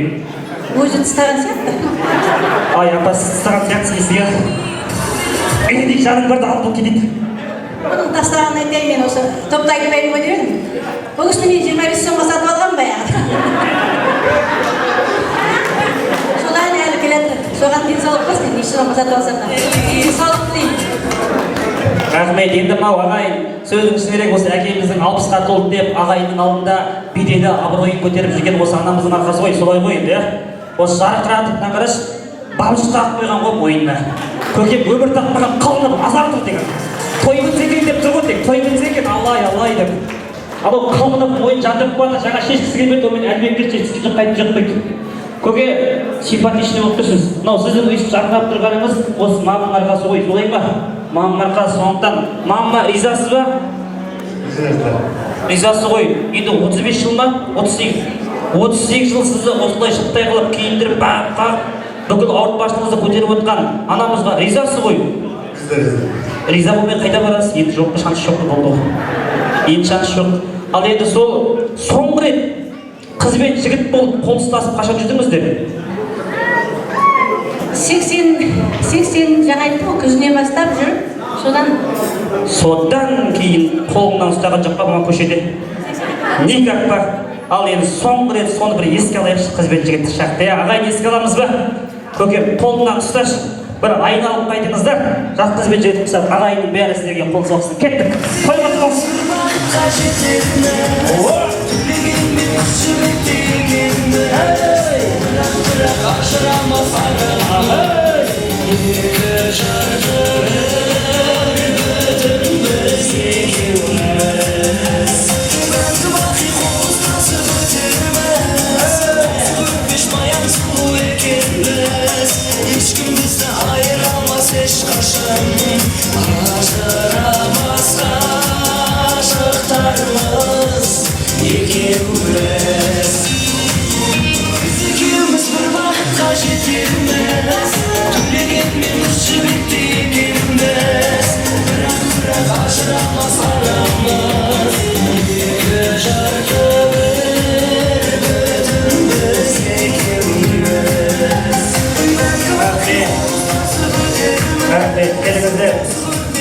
Ай, бәрекелді ағайын, неткен бақытты я ұл қыздар осындай той қылып, анамыз бен әкеміз сол қыз бен жігіт күнін еске алып жатыр. Енді ол кезде көкем тың еді ғой шіркін, көке тың едіңіз ғой ол кезде. Жаңағыдай баяу жүріс жоқ қой енді ол кезде, я. Жылқып тұрған шақтар ғой. Неше жасыңыз үйлендіңіз? Неше жасыңыз үйлендіңіз? Неше жаста болды үйленгенде?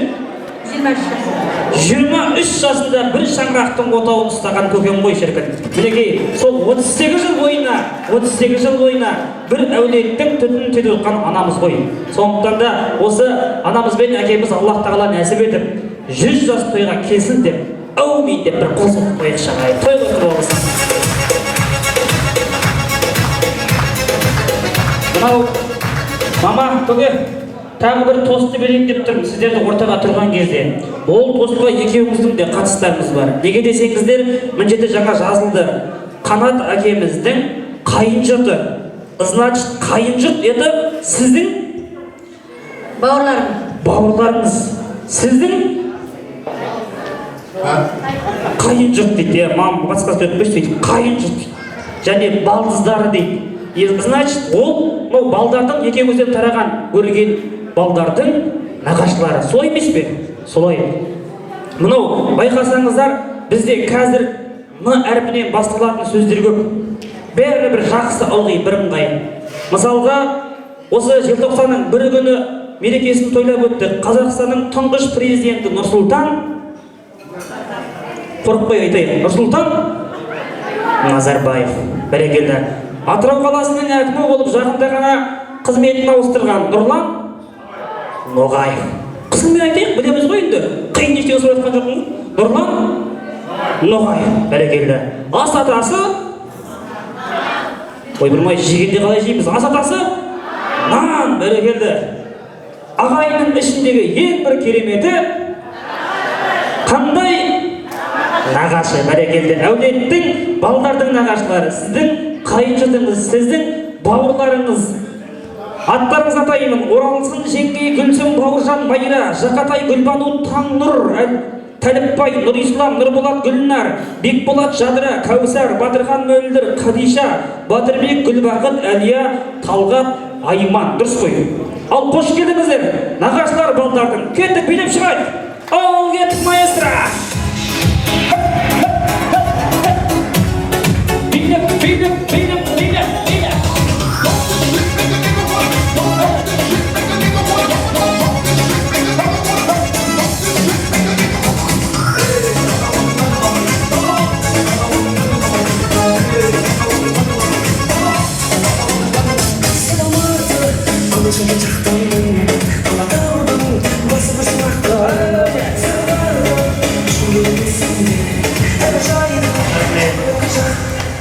Бәрекелді. Рахмет. Ой, көкем. Құрметті ағайын, ассалаумағалейкум. Бәріңізге той құтты болсын. Жесеміз 60-қа толған екен. Апамызбен бірге қол ұстасып. Жаңа тамадаға байланысты тамады жігітке рахмет көп. Мынау алғашқы бұрынғы той үйленген кезде біз жас едік. Ол кезде кішкентай едік. Қазір сол тойдың несін өткізгендей болып, күліп мәз болып жақсы. Рахмет. Алтын жездеміз. Жастан жасқа толай бер. Арамызда өстіп, күліп ойнап. Бақытты өмір сүрейік бәріміз. Бәрімізге қош келдіңіздер. Бәрімізге бақыт тілеймін.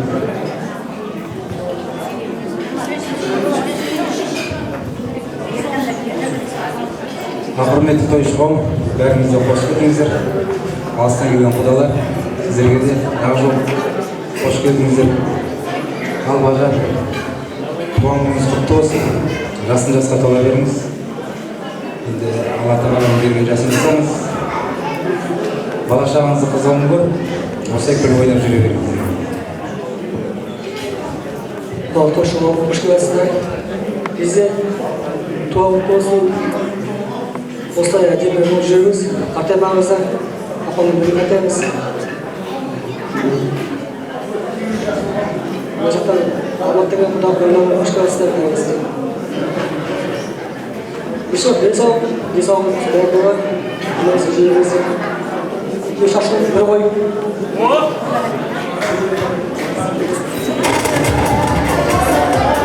Ал енді құрметті қонақтар, бәріңізде бүгінгі үмбетіктер жанұясына қош келіп жатсыздар.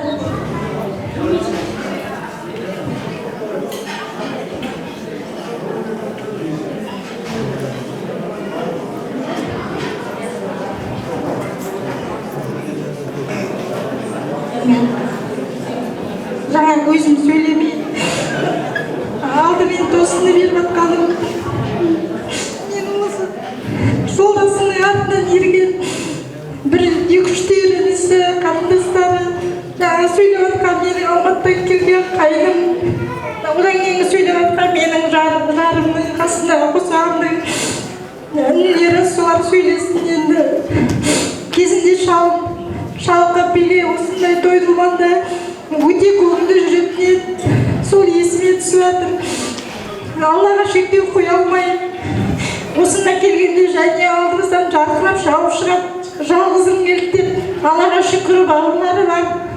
Бірақ енді ағасының орны өте бөлек. Аллаға не істеймін, Аллаға туа алмаймын ешқандай. Келгенде күлімдеп екеуміз осында жататын едік. Аллаға мен шүкірмін. Өзімнің жарымнан қалған 2 ұлым бар, 2 келінім бар, 3 немерем бар. Жарқырап ойнар жерде анамыз бар. Бірақ енді қиындау. Ол үйде де білмейді, көп бала болғасын. Осындай жерге келгенде өте ауыр. Оны енді басынан өтіп жатқан адамдар бәрі де түсінеді. Енді құрметті қанат, қайырлы жасың болсын. Осы сенің туған күніңе 1 жыл бұрын әзірленіп еді. Қанаттың туған күніне барам, кемпір деп. Мен айтам Аллаға деп айтайыншы деп сөйлеймін ғой. Иә, барам деп жарқырап келіп отыратын еді. Бәрі де осы жерде жігіттер бар, бәрі де біледі. Енді құрметті қанат, қайырлы жасың болсын.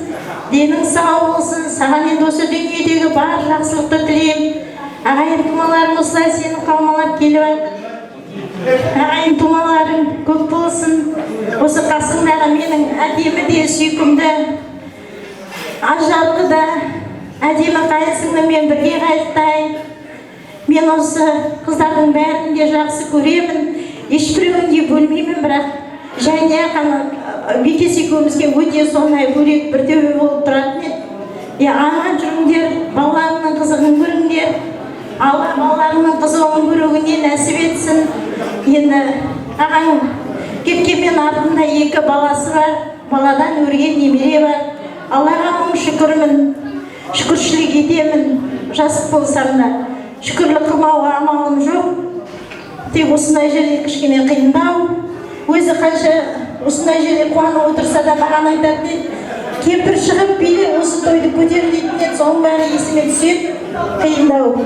Аман жүріңдер, балаларыңның қызығын көріңдер. Осы жалғыз ұлымнан өскен немерелерінің үйленгенін, қызыңның тұрмысқа шыққанын көріп, әп-әдемі болып қартаюға жазсын. Алла тек қана осы бауырларымыз бәрі бүтін болып, осындай үлкен қуанышты зәулім сарайда тойға кездесуге Алла нәсіп етсін. Алматыдан келген құда-құдағайлар қайырлы қадамдарыңыз болсын, қадамдарыңызға гүл бітсін, кешірерсіздер, жылап жатыр деп айтып сөкпеңіздер, аман отырыңыздар, үйлеріңізде қайғы қасірет еш уақытта болмасын. Әрбір таңым жастыққа тиген күндеріңіздің бәрі тек бақытты нұрмен Алла оятуға тек нәсіп етсін. Аман жүріңіздер, бала-шағаларыңыздың қызығын көріңіздер. Аман отырыңыздар. Әмин. Таныңыз келсін. Рахмет. Ассалаумағалейкум, құрметті тойшы қауым. Ал сізде жасыңыз қайырлы болсын.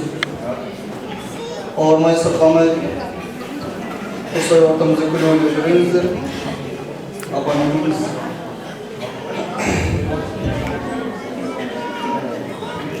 Алла деніңізге шипа берсін. Екі дүние бақыт нәсіп етсін, иншалла. Тек осындай тойда осындай дастарханда кездесейік, тойшы қауым. Барлықтарыңызға да рахмет. Біздің осылай қаумалап келіп жатқандарыңызға Алла разы болсын сіздерге. Әмин.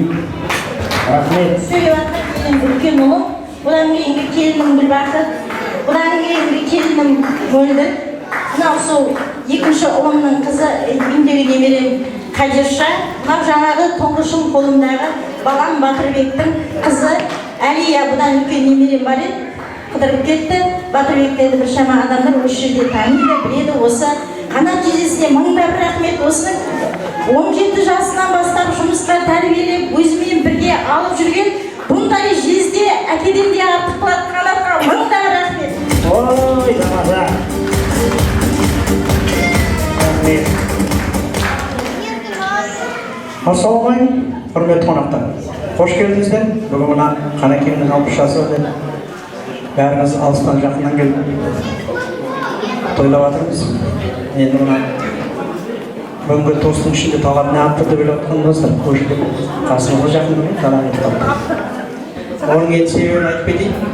Мен енді Қанекеңмен бажадым, өзіміз ойнаймыз. Беттан ғой жолдастарымыз. Енді осы жасқа келгенше және күйеуден күн. Енді бүгін артына ғашық болып кеттім.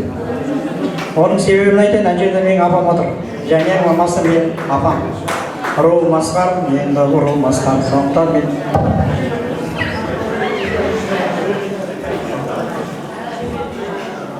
ал енді мына сөйлеп жатқан сол нағашы ретінде сөйлеп жатқан. Ал қош келдіңіздер. Бүгін жақсы алыстан жақыннан келіп шаңырақтың жақсы тілектер айтып, көңілін көтеріп, үйлі бастар көп рахмет. Дендеріне саулық берсін. Үлкендерге, жастарымызға, немере шөбере, шөкшенің қызықтарын көре беріңіздер. Әрдайым осындай үлкен дастарханда қуанышқа жазылсын. Алыстан, жақыннан келген жолдарыңыз болсын, аман есен. Әрдайым осындай қуанышқа кездесуге жасыңыздар. Бажал, туған құтты болсын, еліне саулық берсін, жастан жасқа шыға беріңіз, жыл сайын осылай туғанымызды тойлай берейік. Бәрекелді. Құрметті тойшы қауым, бүгінгі Бетовтер әулетіне бәріңізге қош келдік. Бәріңізге де жаңа жылымыз құтты болсын деймін. Жаңа жылымыз бақыт ырса келсін. 2019-да жылым болған жоқ дейміз, бірақ енді ортамыздан ағамыз алып кетті, жаңа жеңгеміз сөйлеп жатыр. Артынан қайырын берсін. Мына жерде ортада анамыз отыр. Жаңа анамызға бірінші әулеттің үлкен кісілермен бергесін, ол кісіні кері кішкене үлкенде болғасын шаршайды ғой деп, орнына кері апарып ұстадым. Кешіресіз, мама, кешірім сұрайын. Бәріңіздің де анамыз ортамызда отырғанға қуаныштымыз ғой. Бірақ мына үлкен кісі жаңа кішкене байқамай шығып қалып жатыр.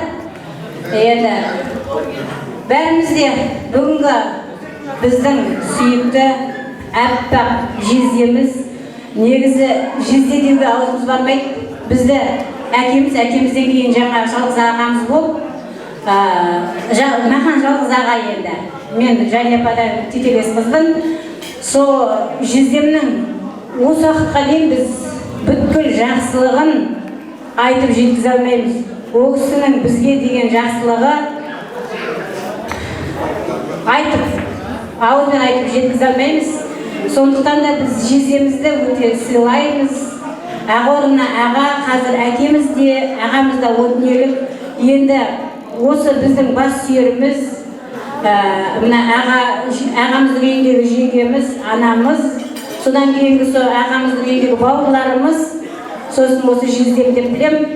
Жезде деніңіз сау болсын, апатайым екеуіңіз бірге қартайыңыздар, ауырмаңыздар. Осы мана үлкен кісілердің бәрі айтып жатыр ғой, жәнен арқасы деп, әрине әйел адам арқасы болады, бірақ дегенмен де ер азаматтың орны бөлек. Осы өйстіп біздің ортамызда тұрғанның өзі бізге бір мәртебе. Жезде осылай алдымызда жаңа айтып жатыр ғой, Жанепан күліп шығады деп. Бұл кісі бізді талай екі ортада жаяу жүргізбей, өзінің дені сау уақытында бізді өзі келіп алып кетіп, қонақ шақыратын болса апарып сөйтіп қадірлейтін еді. Мыңда бір алғыс, ауырмаңыз.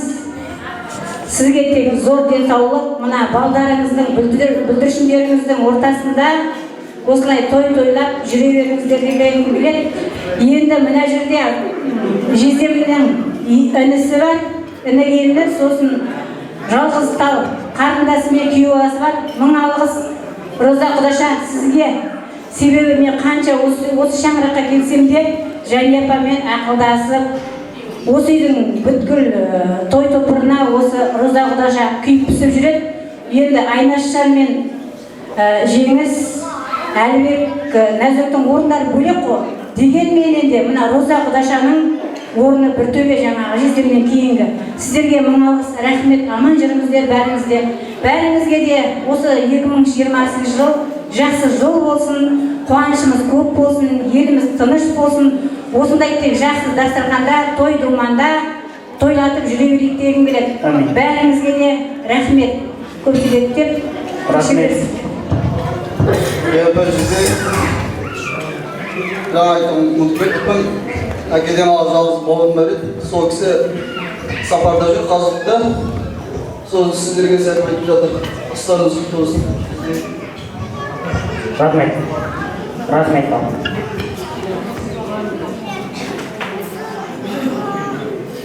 Ал құрметті тойшыл қауым, қош келіпсіздер.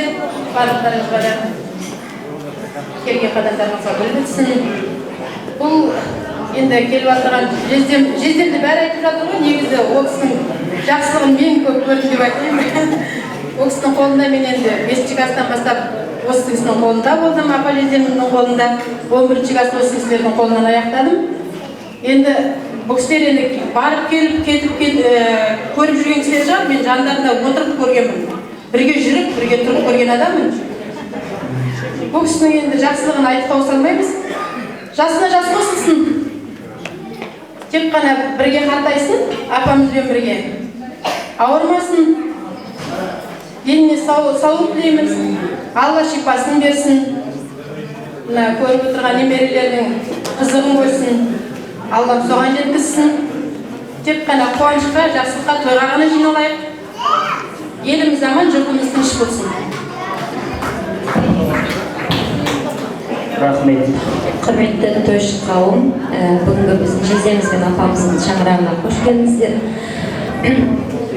Жезде апа, бүгінгі сіздердің қуанышты шағын, қуанышты отбасылық мерекелеріңіз құтты болсын. Жезде 60 жасыңыз құтты болсын. Деніңіз сау болсын, ауырмаңыз. Қашанда осылай жарқырап ортамызда ақылшы болып, жанашыр болып отыра беріңіз. Біз сізден үлгі аламыз. Сіз біз үшін қымбатсыз. Апамызды қалай жақсы көрсек, біз сізді одан екі есе жақсы көреміз. Аман болыңыз, немерелеріңіздің, қыздарыңыздың, ұлдарыңыздың тек қызығын көріңіз. Енді жолдасым қазір сәлем айтып ол да туған күніне құттықтап жатыр. Қазір өзімнің қызымның кішкентай өзіңізге арнап, әдейілеп бір арнауы бар, соны айтап құттықтай жатар. Кешірерсіздер, мына құдағай алыс жолдан келіп жатқан бәріңізге бөліп жармайын дегенмен, мына жездемнің сұлу жақтары, құрдастары бәріңізге мың алғыс, рахмет. Рахмет, сізге рахмет, көп-көп. Қалтайды мен демесін, туған күн жыл сайын, қуанышқа бөлсін. Аман болсын басыңыз, ағам шын сазыңыз, шөбеге сүйгенде, жезде алпысқа келсін жасыңыз. Әмин. Ападай мен сізге қалтай беріңіз. Ой, тамаша, 160-ға келсін жасыңыз деп тұр бақы. Ал жалғастырайын. Сізге туған күніңізбен, туған күн құтты болсын. Рахмет. Ал әнші қайтып болса қояқ шыққанда, иә? Бәрекелді. Ал суретке қойып, есекке кел. Менің сізді ғана, ақылы мұңдана, жақсы көрем сездеп, сізді ғана, о, ақтап тұрған бала, Хадишадай ғана, неге барды сізге табылама, көзі, төре қолған негізін осынасың, қамқор болып жүрсің, ауырмай күлімдеп қасымызда, сіз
есесін айтып тұр ғой енді. Оралда да жоқ дейді.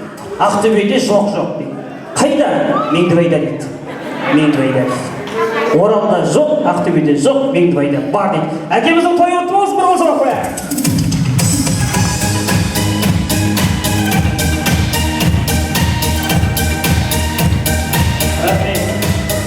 Әдетте той қаласын тост ретімен би-биімен қой.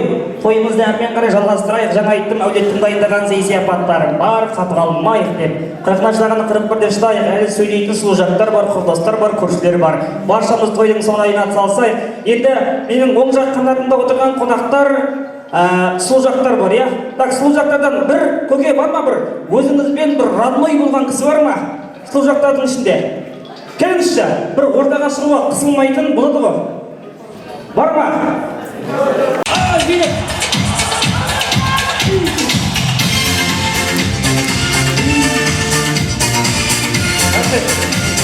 Оке, қош келдіңіз. Так, есіміңіз жақсылап танысып жіберейік.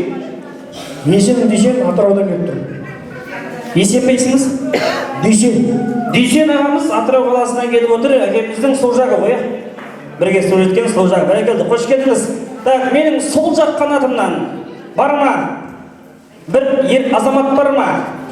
Сол жақ қанатымнан. О, бірге бір келіңіз, бір қол соғып қояйық. Так, Талғат ағамыз көршілер аттан шығамыз ба, қай жақтан шығамыз? Келісіп алайық.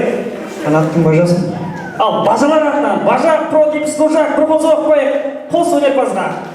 Так, микрофон қайда? Рахмет, ал. Көке, Дүйсен аға, мынаны сіз ұстаңыз. Талғат аға, сіз ұстаңыз. Так, бірінші қонақ жақтан бастайық, иә? Так, қандай войска сіздер барған? Войска қандай? Жаяу әскер. Так, жаяу әскер дейді. Жаяу жүріп жақсы жүретін болып кісілер ғой, жаяу әскер. Жасайды. Ой, бәрекелді. Так, мына жақ, оң жақ қанатыңыз, это ваша команда. Команда называется...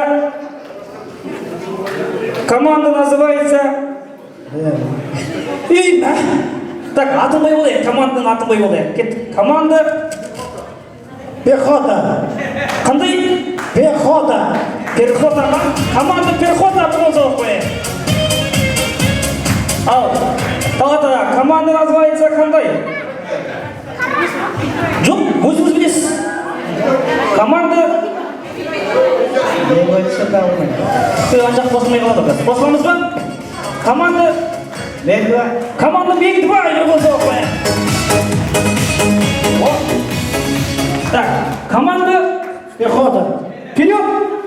Жаяу әскер ғой, пехота ғой. Так, алға ма? Алға. Қуанған кезде қалай еді армияда? Ура ғой, да? Ура! Переходы! Ура!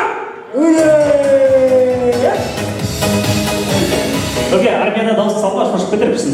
Азар отқан адам ғой, мен қап құдет күн кетіп. Жоғарыда сержант отыр, сержант. Мә, ойбай, старшина? Старшина ротты переходы! Ура! Бір қол соғып қояйық! Так, бетеміз. Қазір сіздің командаңыз бастайық. Талғат аға, бірінші жақ бастасын, қонақ қояйық. Переходы бастасын. Так, бір ән жүреді, микрофон қосылды ғой, бір ән жүреді, ән басталғаннан кейін қайырмасына келгенде тоқтап қалады. Сіздің командаңызбен бірге общий шырқауларыңыз керек. Келістік қой, әндетеміз. Ваша команда түгел полностью дейді. Келістік қой. Ал айтпай қалмасын, орнынан тұрғызып, сіз кәдімгідей басқарасыз. Келістік па? Бірінші команданы дайындап алыңыз, дайын екен. Командадан сұрап. Ал дайынсыздар ма? Команда пехота. Кеттік, ал маэстро. Кеттік. Бір ауылдың түлеп ұшқан жастар едік, өлген астар едік, бәрімізде жазылмаған жастар едік, алманызда қолдастар. Бәрімізде өмір бастар едік, бәрімізде өмір бастар едік, армандастар қайда, абзалдастар қайда, замандастар қарлығаштар қайда екен. Ей, бол, жәрі, көке, келді, зор-зор қайы. Рахмет. Так, стоп.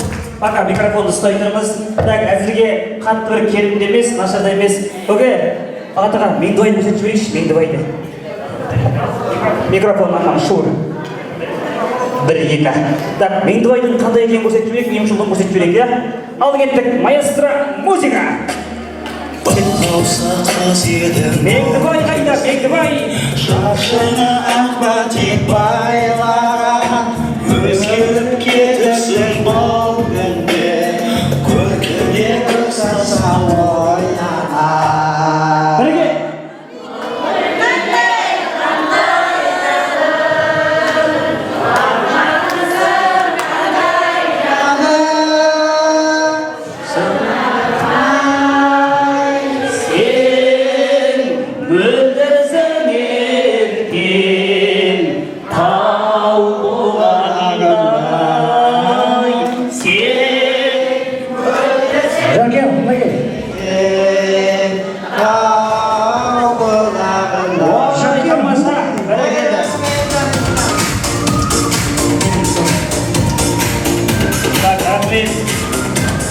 Әзірге есеп 1-0 Меңдібайдың пайдасында.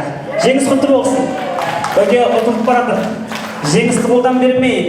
Кеттік, команда переходы дайын ба? Кеттік, келесі сіздер үшін. Кеттік, бірге шақыраймыз. Ал кеттік. Команда.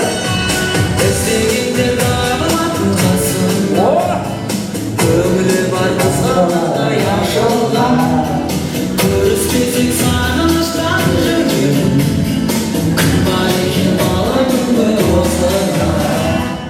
Жолдасым, өсіп болсын мегейді, мегейді көрейін, жырымызда бітпесін, сырымызда бітпесін, жырымызда бітпесін.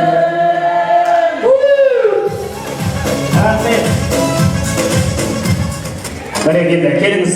Көке, екі ән айттыңыздар, әлі теңгескен жоқсыздар. Есеп 1-0. Қаладық әңгінің қос кеттік. Команда Меңдібай, кеттік. Меңдібай қазір картоп жарады, кеттік ал. Өзіңмен алыста, Меңдібай қайда? ойыңа қалыста, жайнады жалғыз ел, жарады сен.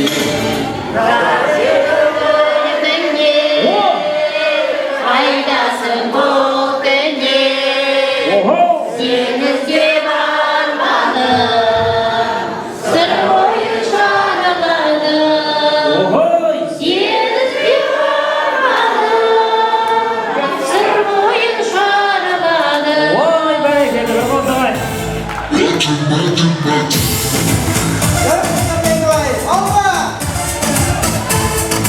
Рахмет. Молодец. Есеп 2-0 Меңдібайдың пайдасында. Көке, это ваша... Сіздің өлең айтатын жігіт енді шыққасын. Ал сіз үшін жақсы өлең команданы орнынан тұрғызымыз. Кеттік. Маэстро, сіздер үшін алып кеттік. Перехода. Қайда, команда қайда?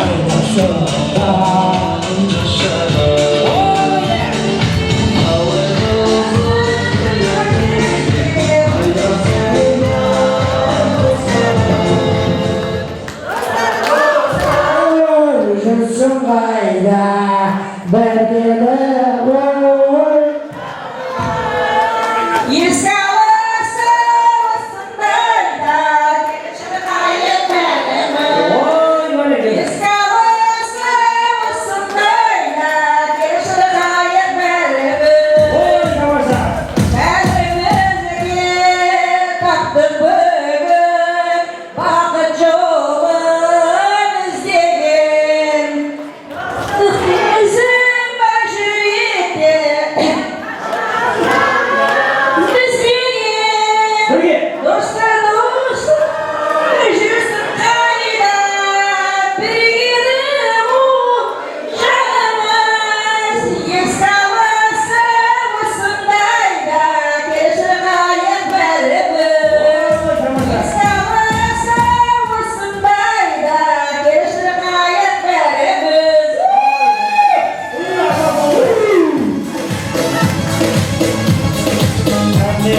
бәрекелді.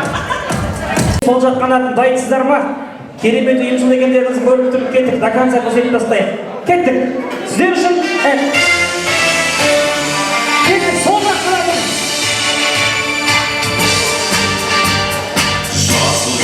Сол жақ қанатын пайда. О! О!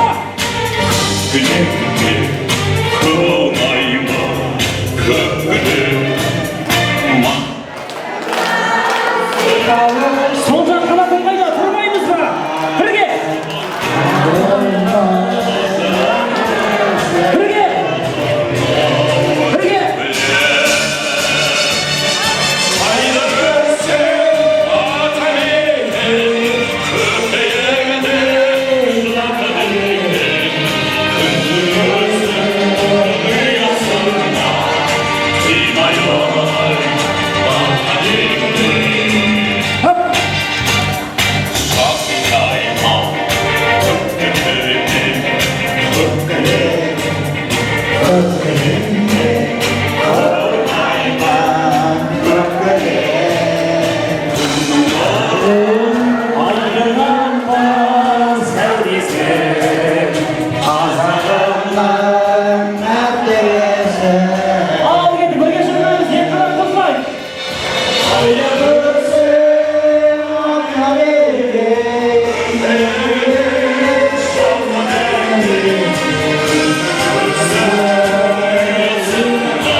Бәрекелді. Келіңіздер. Келіңіз, тамаша. Микрофонды алайын. Көке, енді айыпқа бұйырмаңыз. Командаңызда әншілер аз екен. Сондықтан да шаңырақтың атынан приз бар ма? Приз қайда? Әулет атынан қабыл алыңыз. Бұл жақтарға бір қошемет соғып қояйықшы. Және әкеміздің бажасы Талғат ағамызға бір қол соғып қояйық. Бәрекелді.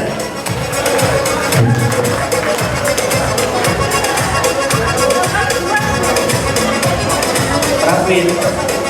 Бәрекелді. Ал той құтты болсын, тағы да қош келдіңіздер. Рахмет. Ал жақсылап бір ғана тост, содан кейін бимен жалғастырамыз. Келесі тілекке Қанат ағамыздың жаңа айттым ғой, біз тосттың бәрін бөлек-бөлек жаздық деп. Тойдың иесінің шарты сондай. Бүгін енді әлі 4-5 тост бар, бөлек-бөлек. Қазір бірге қосып берсек, шақырған қонақтар біле шығып қалады дейді.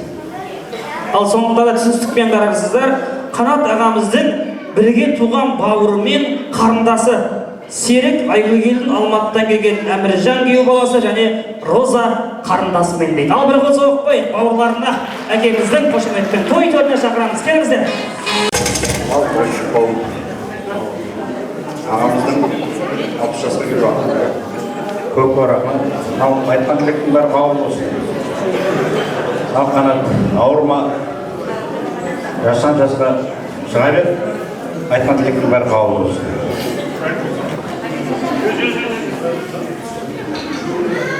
Ал жақсы, қойшы ауыр, аға. Көке, келіп атқан жасыңыз құтты болсын. Ауырмаңыз, осылай тек шаңырағыңыз ғой тұрса, немерелердің сүйкімді атасы болып, жақсы жартайыңыз, әдемі болып жүре беріңіз. Келіп атқан құда-құдағайлар жолдарыңыз оң болсын. Рахмет.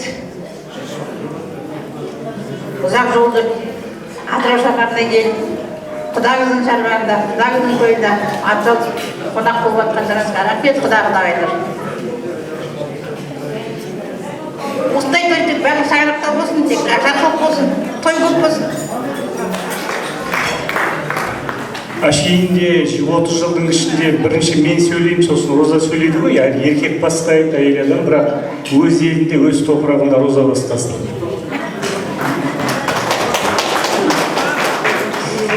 Құрметті туған жердің адамдары, ауылдастарымыз, жоғарыда отырған үлкен шешелеріміз, ағаларымыз, жеңгелеріміз, апаларымыз, осы Қанат ағамыздың құрдастары көз көрген бір танымай атқан барым Айжамал апайды қатты танып отырмын. Амангелді ағай, жеңгей мен Майра апай, бәрінің атын білмеймін де, көп рахмет сіздерге. Осы тойды көтеріп, бүгін ағамыздың 60 жылдық тойы құтты болсын барлықтарыңызға.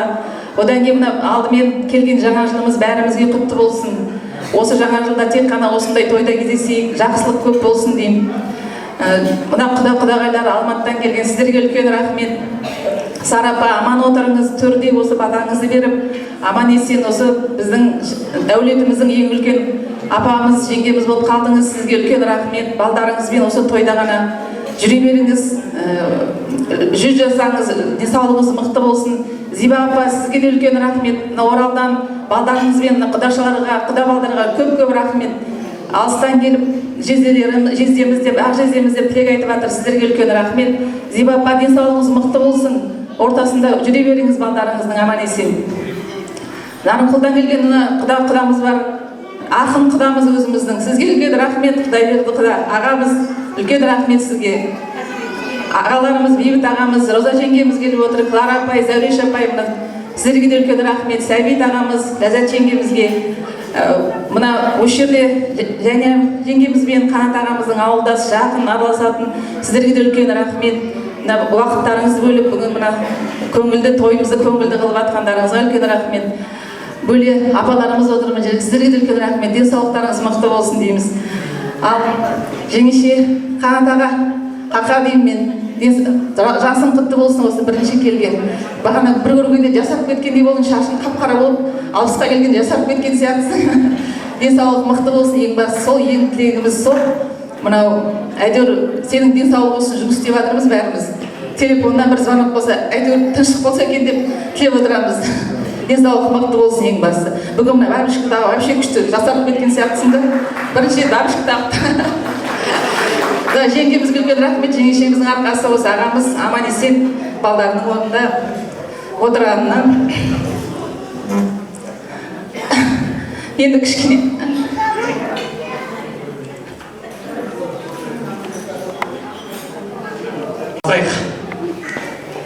қадірменді қауым, 9 июньнен кейін мен аудиторияға бүйтіп айтатын болдым. Маған дауыс берген және дауыс бермеген барлық қазаққа рахмет. Саясатты айтпай-ақ қояйын, бірақ мен осы 20 жылдан астам саясатта жүрген кезде өз жұртым бар, нағашы жұртым бар. Соның ішінде Махамбет, Изатай секілді өзімнің қайын жұртымның да жауапкершілігін, соның тапсырмасын арқалап жүрдім деп ойлаймын. Осыны мен өзім бала-шағаларыма айтып келе жатырмын. Сіздерге үлкен рахмет, той құтты болсын. Рахмет.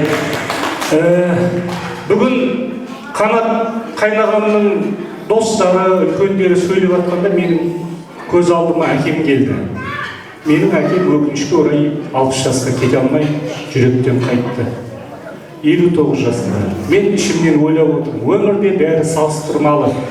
Сондықтан Қанаттың қазір кішкентай науқастанып жүргенін айтып жатырмыз, бірақ Құдайға шүкір, ортамызда тұр, жайнап тұр, бала-шағасы қасында, үбірлі-шүбірлі, құдалары, үш жұрты аман. Сондықтан Қанеке тәубе деу керек. Бұдан арты жақсы болсын. Менің әкем 60-қа жетпесе, сен 60-қа келіп жатсың, Қанеке. Бұл да үлкен белес, бұған жеткенде бар, жетпегенде бар. Бүгін Сарапамыз төрде отырған үлкен үш өзінің туыстығымен, бір-біріне сыйластығымен баршамызға осы күнге де жүрген Бейбітке де, Бекеңе де, ана жаңа сөз сөйлеген Шапқат ағаның балдарына да, Қанат пен Серікке де үлгі болатындай үш атамызды атап кетті. Мен атын атайын, елдің адамы болғаннан кейін Шапқат атамыз, Самат ағамыз және Мұрат ағамыз. Осы кісілердің бір-біріне деген ағайындық, ілтипаттығы, махаббаты ол ертең кітап болып жазылады. Құдай қаласа біз жазарымыз, немерелер жазар, шөберелер жазар. Сондықтан сол кісілердің аруағы желеп жүрсін. Қанеке, қазір үлкен әулеттің үлкені болып қалдыңыз. Ертең тойда бата беру керек болады. Қай ақсақалы, қай үлкені сөз сөйлейді дегенде сіз басталады, Бекең басталады, бейбіт түрде отырған ағамыз, қайнағамыз. Сондықтан денсаулығыңыз мықты болсын. Ал енді мен талай осы жақында апрельде келіп бір тілек айтып кеттім қайын жұрттың алдында. Мен осы келе жатқан кезде өзім ақын болғасын ойладым. Осы 30 жыл стажым бар екен осы Кулагинге Есболға күйеу бала болғалы. Сол 30 жылдан кейін де күйеу баланың өзінің қандай ойы болады екен деп бір қайын жұртқа деген бір өлең жазып соны оқып берейін, сол ішінде бәрі айтылған. Нағылам тамаша. Ел тарихын әлмисақтан қозғайық, үлкендерін ардақтаған ахам деп, қайын жұртым қарт Каспиймен ақжайық, қайынатам бейбарыс пен Махамбет.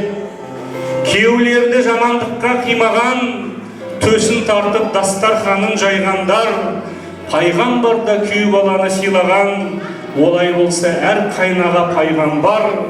Қайын барда мен несіне қиналам, жамандығын көрсетпеді ол маған, пайғамбарда күйеу баланы сыйлаған, олай болса күйеуде жаман болмаған. Сыйластықпен өткен әр күн ғажап күн, махаббатым әр күніммен расталған. Мың жылдығы құдаменен қазақтың, күйеулердің ғасырынан басталған. Үш жұртыма ортақ болар ойым бар, әрбір қазақ бір асылдың сынығы, өз жұртың мен нағашылар мойындар, қайын жұртың үш жұртыңның ұлығы. Түсін ыстық тектілікпен қалғанда, немерелер ата жолын жалғайды, күйеу жаман болу мүмкін жалғанда, қайын жұртың жаман бола алмайды. Ой, тамаша, бәрекелді. Сөз соңында айтарым енді мына Қанаттың, мен өзі Қанат пен Жанияны бақытты отбасы деп білем. Жанияның Қанатқа деген сезімін, махаббаты соңғы 10 жылдың ішінде бүкіл елге, бүкіл жұртқа, үш жұртына, Алматы болсын, Астана болсын танылды деп білем. Оны мен айта бермейін, және мен балаларым ерекше айтқым келеді. Мен өз басым Әлібекті өз жұртыма, өз ағайындарыма айтам. Көрдіңдер ма, менің қайнағамның баласы ең алғашқы айлығына әкесі мен шешесін Сарыағашқа алып барған деп. Өйткені ол өзіне жаңа костюм шалбар алуына болатын еді, телефон сатып алуына болатын еді. Бірақ сонау Атырауда осындай жерде жүрген ата-анамды барып жер жаннаты Шымкентке апарайын, Сарыағашта жатсын, денсаулығын түзесін деген бала ол алысқа барады. Ол үлгі, ол тек, ол тәрбие. Айнашты да мен өзім бір мақтан тұтамын. Қазір Алматыға келіп үлкен елдің, Албан елдің ана құдамыз отырушы еді. Соның сыйлы келіні болып, ақылгөй анасы болып қазір үлкен балаларды тәрбиелеп жатыр. Ал мына кішкентайымыз Арай ол вообще феномен, эксклюзив дейді. Өйткені кішкентайынан келіп, менің 2,5 мың кітабы бар, кітапханам бар, соның тең жартысын осы қыз оқып тастады. Тең жартысын оқып тастады. Кейде тіпті өзім оқыған кітаптарды Арайдан сұрап алатын болдым. Арай қазір халықаралық дәрежедегі қайраткер болып, Америкаға барып, қазір Британия елшілігімен жұмыс істеп, қазір үлкен Астанада қызмет жасап жатыр. Бұның бәрі Қанеке және мақтанышымыз. Сіздің тойыңыздың жалғасы, ал қалған қызықты сол немерелерден көре берейік. Роза, сен сөзіңді аяқтаған жоқсың, сен бітіріп жүрген. Ешпесті.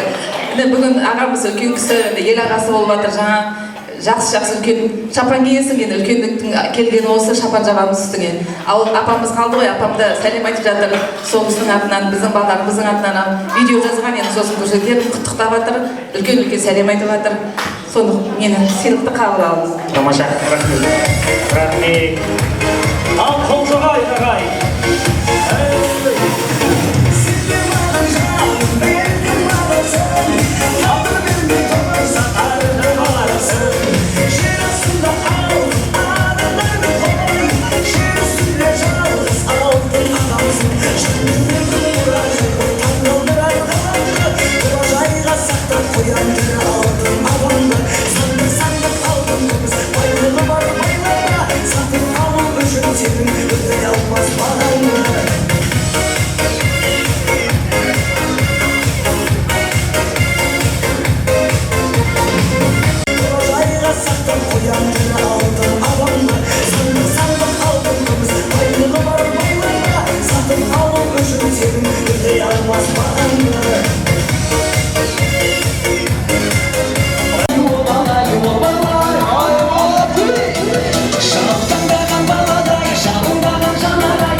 Жүрек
Достар, коллектив деген бар. Баршаңыздың бастарыңызды қосып, бүгінгі тостың ретінде жалғастырып жатырмыз. Келесі тілекке Қанат ағамызбен Жания жеңгеміздің коллективі ауылдас дос жарандары деген екен. Ендеше Майра апай, Гүлнар апай, Жұмағыз, Айша апа, Жамал апа, Сағындық аға, Ұлмекен апа, Қанат аға, Дариға апа, Бектол, Сайгүл, Нұрберген, Нұрбике, Майра, Ләззат, Талғат, Айгенже, Нұрғуат, Рашида және әкемізбен анамыздың Қанат ағамыздың бірге оқыған құрдас достары Сағидолла, Гүлнар, Нұржан, Салтанат, Өтеген Әлия, Амангелді Сәуле, Талғат Бағила, Серік Үміт, Қисмеден Үміт, Сәуле, Жәнібек Ғалия, Серік Жанна, Бекберген Ғалия, Ұлан Гүлзім, Сайлау, Даларес, Тілепберген Нұржамал, Серік Гүлайым атты аталған әкемізбен анамыздың барша дос жарандары, құрбы қатарлары, достары, коллектив, ұжымдастар, келіңіздер, ақ тілек айтып беріңіздер. Той отырмыз, билеп шығайық, кеттік.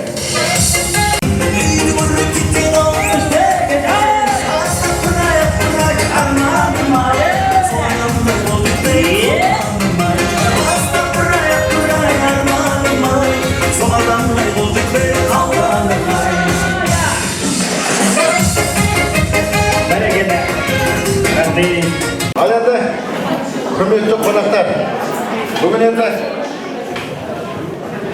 Қанаттың 60 жылдығына жетіп бардыңыз енді. Кім ойлаған? Біздер 60-та келеді деп. Шуылдап атқан өмір. Енді мына Қанаттың туған күні құтты болсын, жастан жасқа шықсын, әр уақытта да дені сау болсын дегім келеді. Ауырма деймін, әр уақытта да осы күнде, соңғы күндері 2 жыл ішінде өзі жүреді, құрдастарына барады, жүреді әйтеуір. Соған ризамын. Мен театрмын еді, қақпан соғады, есі соғады, терес соғады, әйтеуір келіп жатады. Соған ризамын одан. Үйде отырғанын көрдеп отқан болды. Ал енді бүгін жақсы өтіп жатыр, ризамын. Мына енді құрдастар келіп жатыр. Атыраудан келіп жатыр енді, жұмысмен жұмыстары болар енді, кетіп қалып жатыр енді, айып қойып жүрмаңыздар енді, барып қалып жатыр енді, көппіз ғой қазір енді. Әлі Қанат, мына Жания бар ма? Қайдасың? Жүр, ата кешір. 20 сомы сатып алдым, құрамымен ұтып жүр қасың енді. Енді мен, ал енді бір отырса айтады ғой, мен мұны Қанатты 23 сом маған айтты ғой, 23 сомға сатып алдым. Ол кезде көп ақша ғой, көп ақша ғой, көп ақша. Кім береді бұл ақшаны, мысалы? Күйеуінің жарысап қылады енді. Ал енді бірге өмір сүріп жатқан Қанатпен әр уақытта да өмірлерің ұзақ болсын дегім келеді. Аман болыңдар. Біздер енді мына өсіріп жатқан балдардың, қыздардың, жиен немерелердің қызығын көріп отыра беріңіздер. Барлық тілегіміз сол. Құрдастардың атынан сөйлейтін болар енді өздері. Сосын енді мына бір компандамыз, бір шиыршық дейміз ғой енді. Мына құдаларыменен, құдағайларымен әр уақытта да бірге боламыз.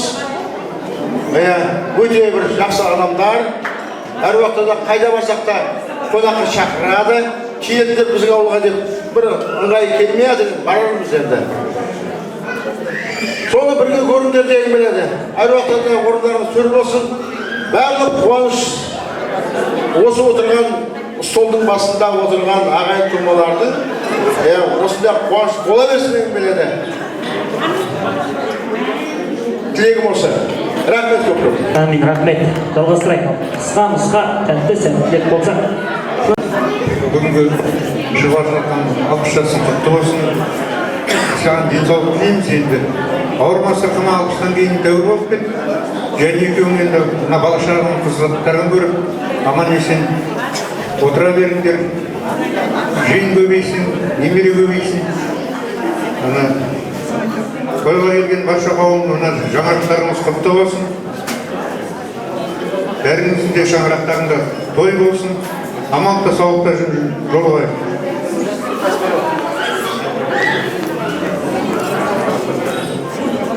қанат 60 жасың құтты болсын, жастан жасқа толай бер. Және екеуміз немере шөберелеріміздің балдарын қызығын көріп жүре беріңіздер. Мен Орал облысы Сырым ауданынан келіп жатырмын. Жәнияның классасымын. Сол класстастар сәлем айтып жатыр, көп дұғай. Жол алыс, әркім жұмыс шаруасы бар. Жете алмаймын. Мен өзім кеттім. Жолдасым ұзақ жол болғасын, денсаулығы жоқ болып келе алмай қалды. Сәлем айтып жатыр, дұғай. Жақсылығымен өтсін. Алыстан келіп жатқан құда-құдағайлары, Қанат Жәнияның бауырлары, тума-туысқандары, бәрімізге жаңа жылдарыңыз құтты болсын. Жаңа жыл, жаңа табыс әкелсін. Мына құрдастары, сұлжақтары бәрі жиналып жатыр, ойдан қырда бәрімізде дендеріңіз сау болып, отбасыларыңызбен аман болыңыздар.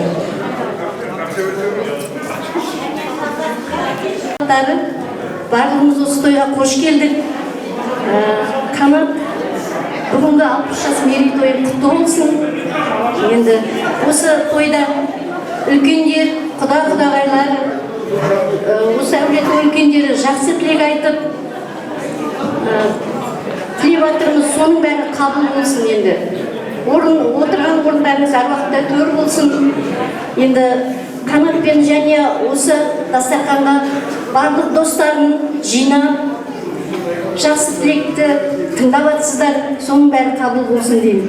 Енді осындай жасқа жетіп, өздеріңізден тараған ұл қыздарыңыздың қызығын көріп, олардың әрқайсысы еңбек етіп, сіздерге осындай құрмет жасап жатыр.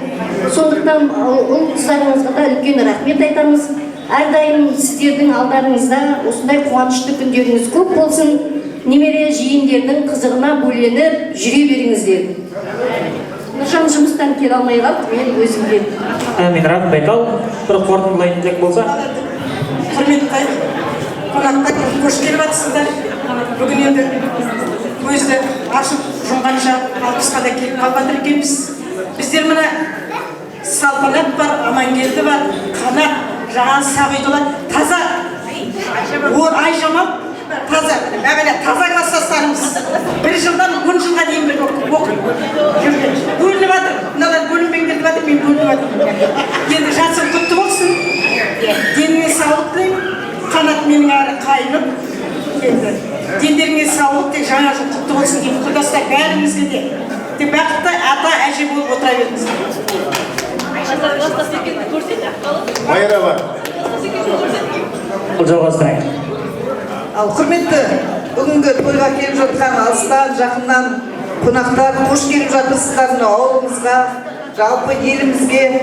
Мынау алыстан келіп жатқан құда-құдағайлар, әсіресе бәрімізге де енді құдасыздар, құдағайсыздар, осы шаңыраққа құда болғаннан кейін. Енді жаңа тойдың басында үлкен кісі Сарапағымыз өте жақсы айтып кетті. Той иесінің, енді мен атын айта алмаймын, ол кісінің маған қайнағалығы бар. Сол кісінің жаңағы өмір деректерін кішкене айтып кетті ғой апамыз. Біздер де көре қалдық, жаңағы Самат аға, Сарапа, Мұрат аға мен Жамал апаларды көрдік. Мынау Розканы көргенде Жамал апамыз көз алдымызға келіп отыр. Алмай қалыпты қазір Роза енді мамасынан. Осындай үлкен той жасап жатқандарыңызға көп рахмет. Мынау балдарға, ұрпақтарына. Енді мынау Әбіш Кекілбаевтың жақсы бір сөзі бар. Той тойлау үшін емес, ойлау үшін керек деп айтып кеткен екен. Сол қарап отырсақ, әр тойдың өзіндік орны бар ғой. Енді қазір заман жақсы, той көп. Дегенмен бүгінгідей мынау Мерей Той дейтін адамның артына қарап өзінің жаңағы не бітірдім, не өндірдім дегенде есеп беретін жасы. Азаматтың, жалпы ер азаматтың 60 жасын жасаған, осылай елеп өткен дұрыс деп ойлаймыз өзіміз. Енді жаңа Әміржан күйеу боламыз енді жақсы айтып кетті.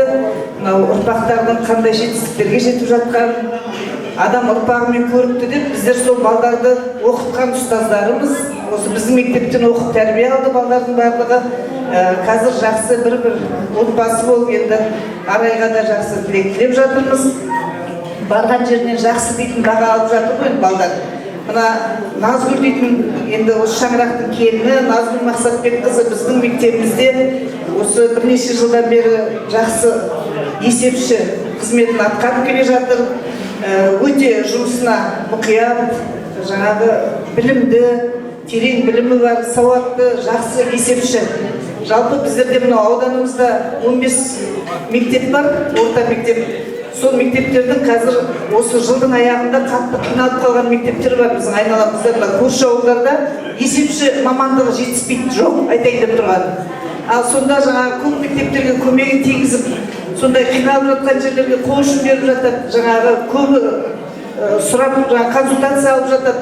Сондайдан осы ата-анасына Назгүлдің рахмет айтқымыз келеді. Осындай жақсы тәрбие бергендеріңізге енді жаңағы қыз жат жұрттық деп айтады ғой. Осы ауылға келгелі сіздермен қалай жақсы ағайындық байланыста болып жатқан көріп жатамыз. Барлық жақсылықтың басында болып жатасыздар. Әсіресе Амангүл құдағай жиі келіп тұрасыз. Рахмет. Енді осындай мынау той иесінің Қажекенмен Жанияға жақсылық тілейміз. Осылай ұрпақтарының қызығын көре берсін. Сіздер де аман отырыңыздар, тек тойға жиналайық. Рахмет көп.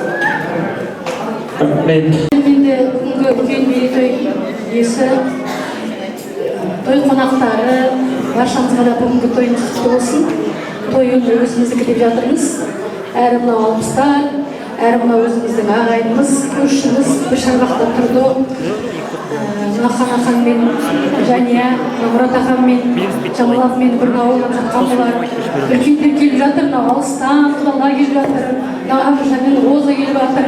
Өте қуаныштымыз, біздер осындай көптен көрмеген, көптен кездеспеген бір-біріміздің ауылдың адамдары болсын.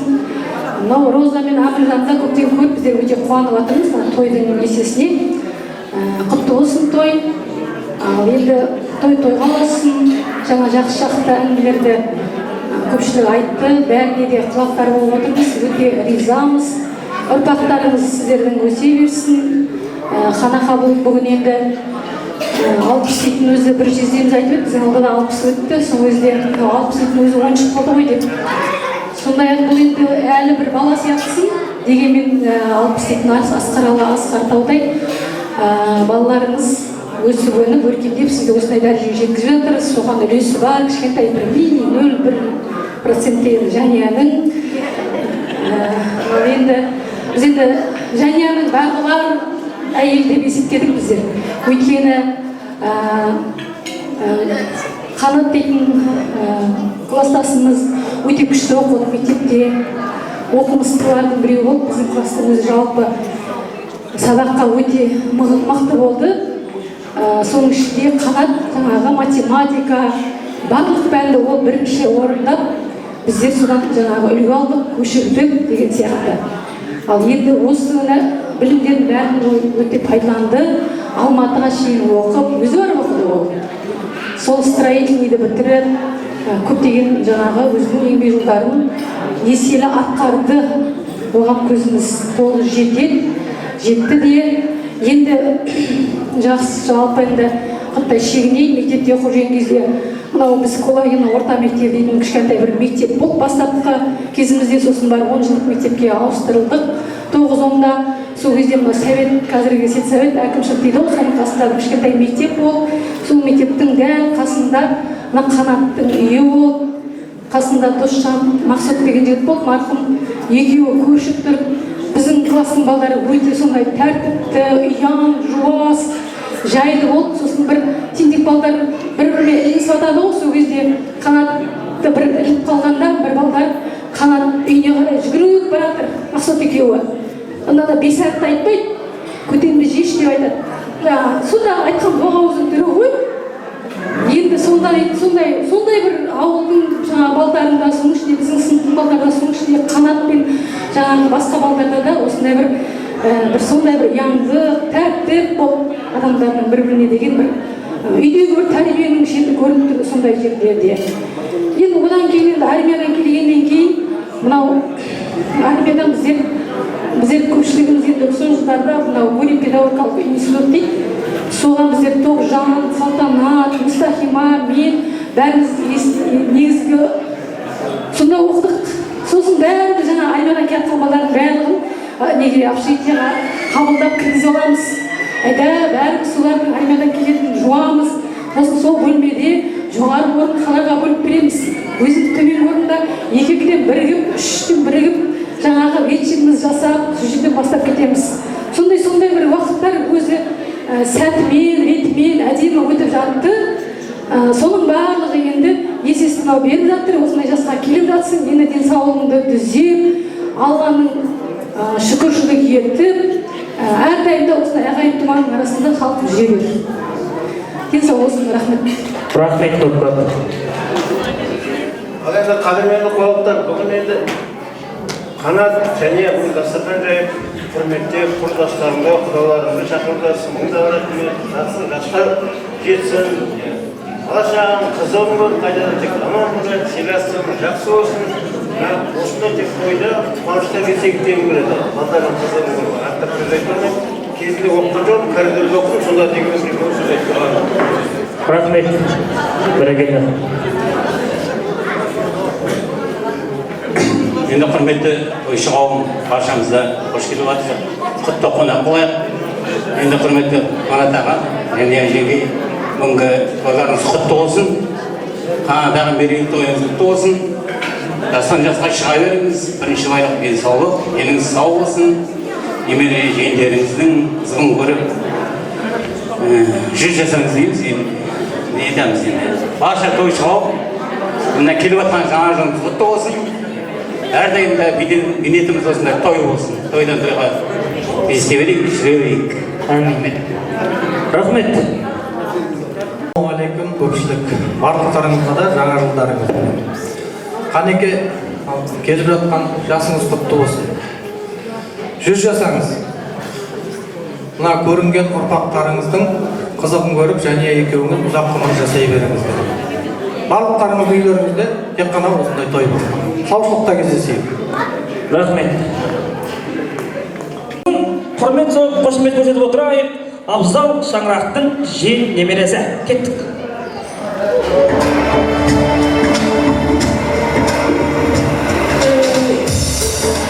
Абар қалғынан ерлер бейі бақой.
Бір қозғалып қояйық.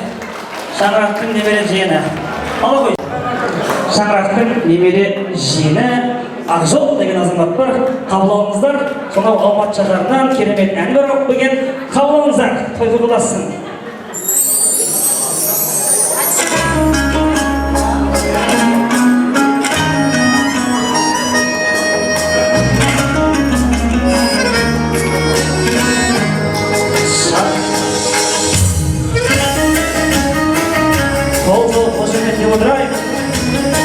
Жиендердің әні.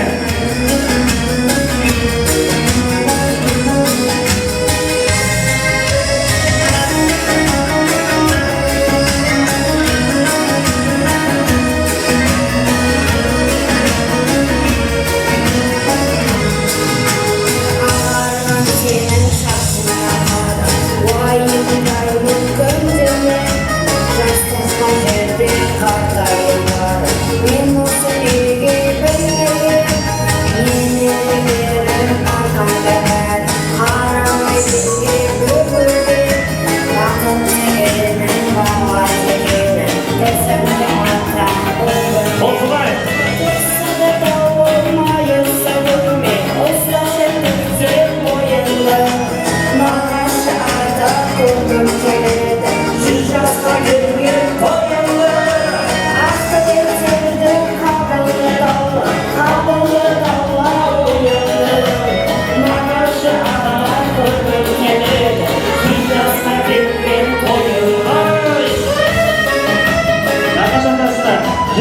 жеп жатыр ағайын.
Nағашылар атынан бек тамаша. Ой, тамаша келіңіз. Балам, өнерің істей берсін, мынау құрдастардың атынан. Құлеттің құдасы, мынау осы кішкентай мынау өлең шырқаған билеген бүлдіршіндердің атасы ғой, солай ма? Атасы бар.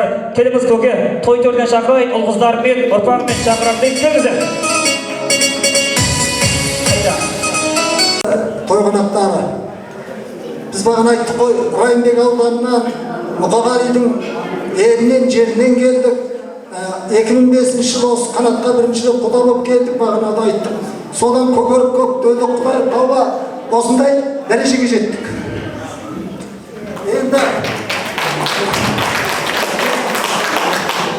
осы балаларды мына құдай көріп тұрсыздар, апасы мына 3 баланы мектепке дейін тәрбиеледі. Мектептен кейін қазір өздері оқытып жатыр. Жеңіс 2 ұлым бар. Үлкені Жеңіс, кішісі Ленс деген. Ленс қазір ауылда біздің шаруашылық ұстап отыр. 88 жыл туылған Ленс. Жеңіс 9 май күні Қаһарман қалада салют атылып, үлкен советский заң білесіздер. Сонда туылған 9 майда күні. Енді біздің балаларды енді татарлығын туылған, бірақ айтпай қояйын. Енді мына балаларым осы семья туралы бір әнім бар еді, енді ақыл айтып қойды, осы сіздерге бір әдемі әнімізді айтып кетейік. Жеңісім туды 9 майда мақтанам, азамат болып өссекем, ата-ана сүтін ақтаған, айнашым келін болып жүр қазақи салтты сақтаған. Заңғарым аман өссекем, тілмөзді Құдай сақтаған. Нама Заңғарымның көкесі ауылдағы Ленстен жаттанам, Жеңістің інісі. Ұзын сызсам жүреді ол, қысқасызсам тоқтаған. Оптамайды деп орысша, yoқтамайды деп орысша жас кезінде. Апасын абзал тоқтаған. Тоқтай берсін бәрібір, апасы оның жақсы адам. Өкпелеп кетсе апасы, табамыз қайдан басқадан. Ұрыссам мен деп абзалды, Құдайдан қорқам жасқанам. Осындай біздің жанияны өзі басқарады. Ақшамда осынай келесілікке осы әулеттің ағайындай болып сыйласқан бір топ көршілердің де арасында үлкен аға апаларымыз бар, шаршап қалмасын деген ниетпен көршілердің тілегін ұсынайын. Жеміс апай, Балжан, Мәлік, Лена, Қайрат, Рита, Алмекен, Гүлсім, Тойындық, Эльмира, Дәмеш, Қуат, Дәметкен, Бағдат, Күлжа, Сағдат, Ақжыбек, Владимир, Нағима, Асқар, Дәмелі, Зита, Қазбек, Айсұлу, Жанаргүл, Асылбек, Қалжан атты әулеттің бір топ көршілері және осы тілекке мынау Қанат әкеміздің жаңа айттық қой, екі кішкентай жиен биледі. Сол жиеннің анасы әулеттің қызы Айнаш дейтін Алматының келіні жаңа шығып отбасын көрдіңіздер. Сол Алматыдан келген Айнаш қызының құрдастары осы жерде қуанышты бөлісіп келіп отыр. Қош келдіңіздер. Бәрекелді. Енді осы көршілермен мынау Айнаш қызының құрдастарының тілегін тыңдап алайық, жөн көріп жатырмыз. Қош келдіңіздер. Көршілер басып билеп шығайық, кеттік. Құрдастар, көршілер қойылып болсын.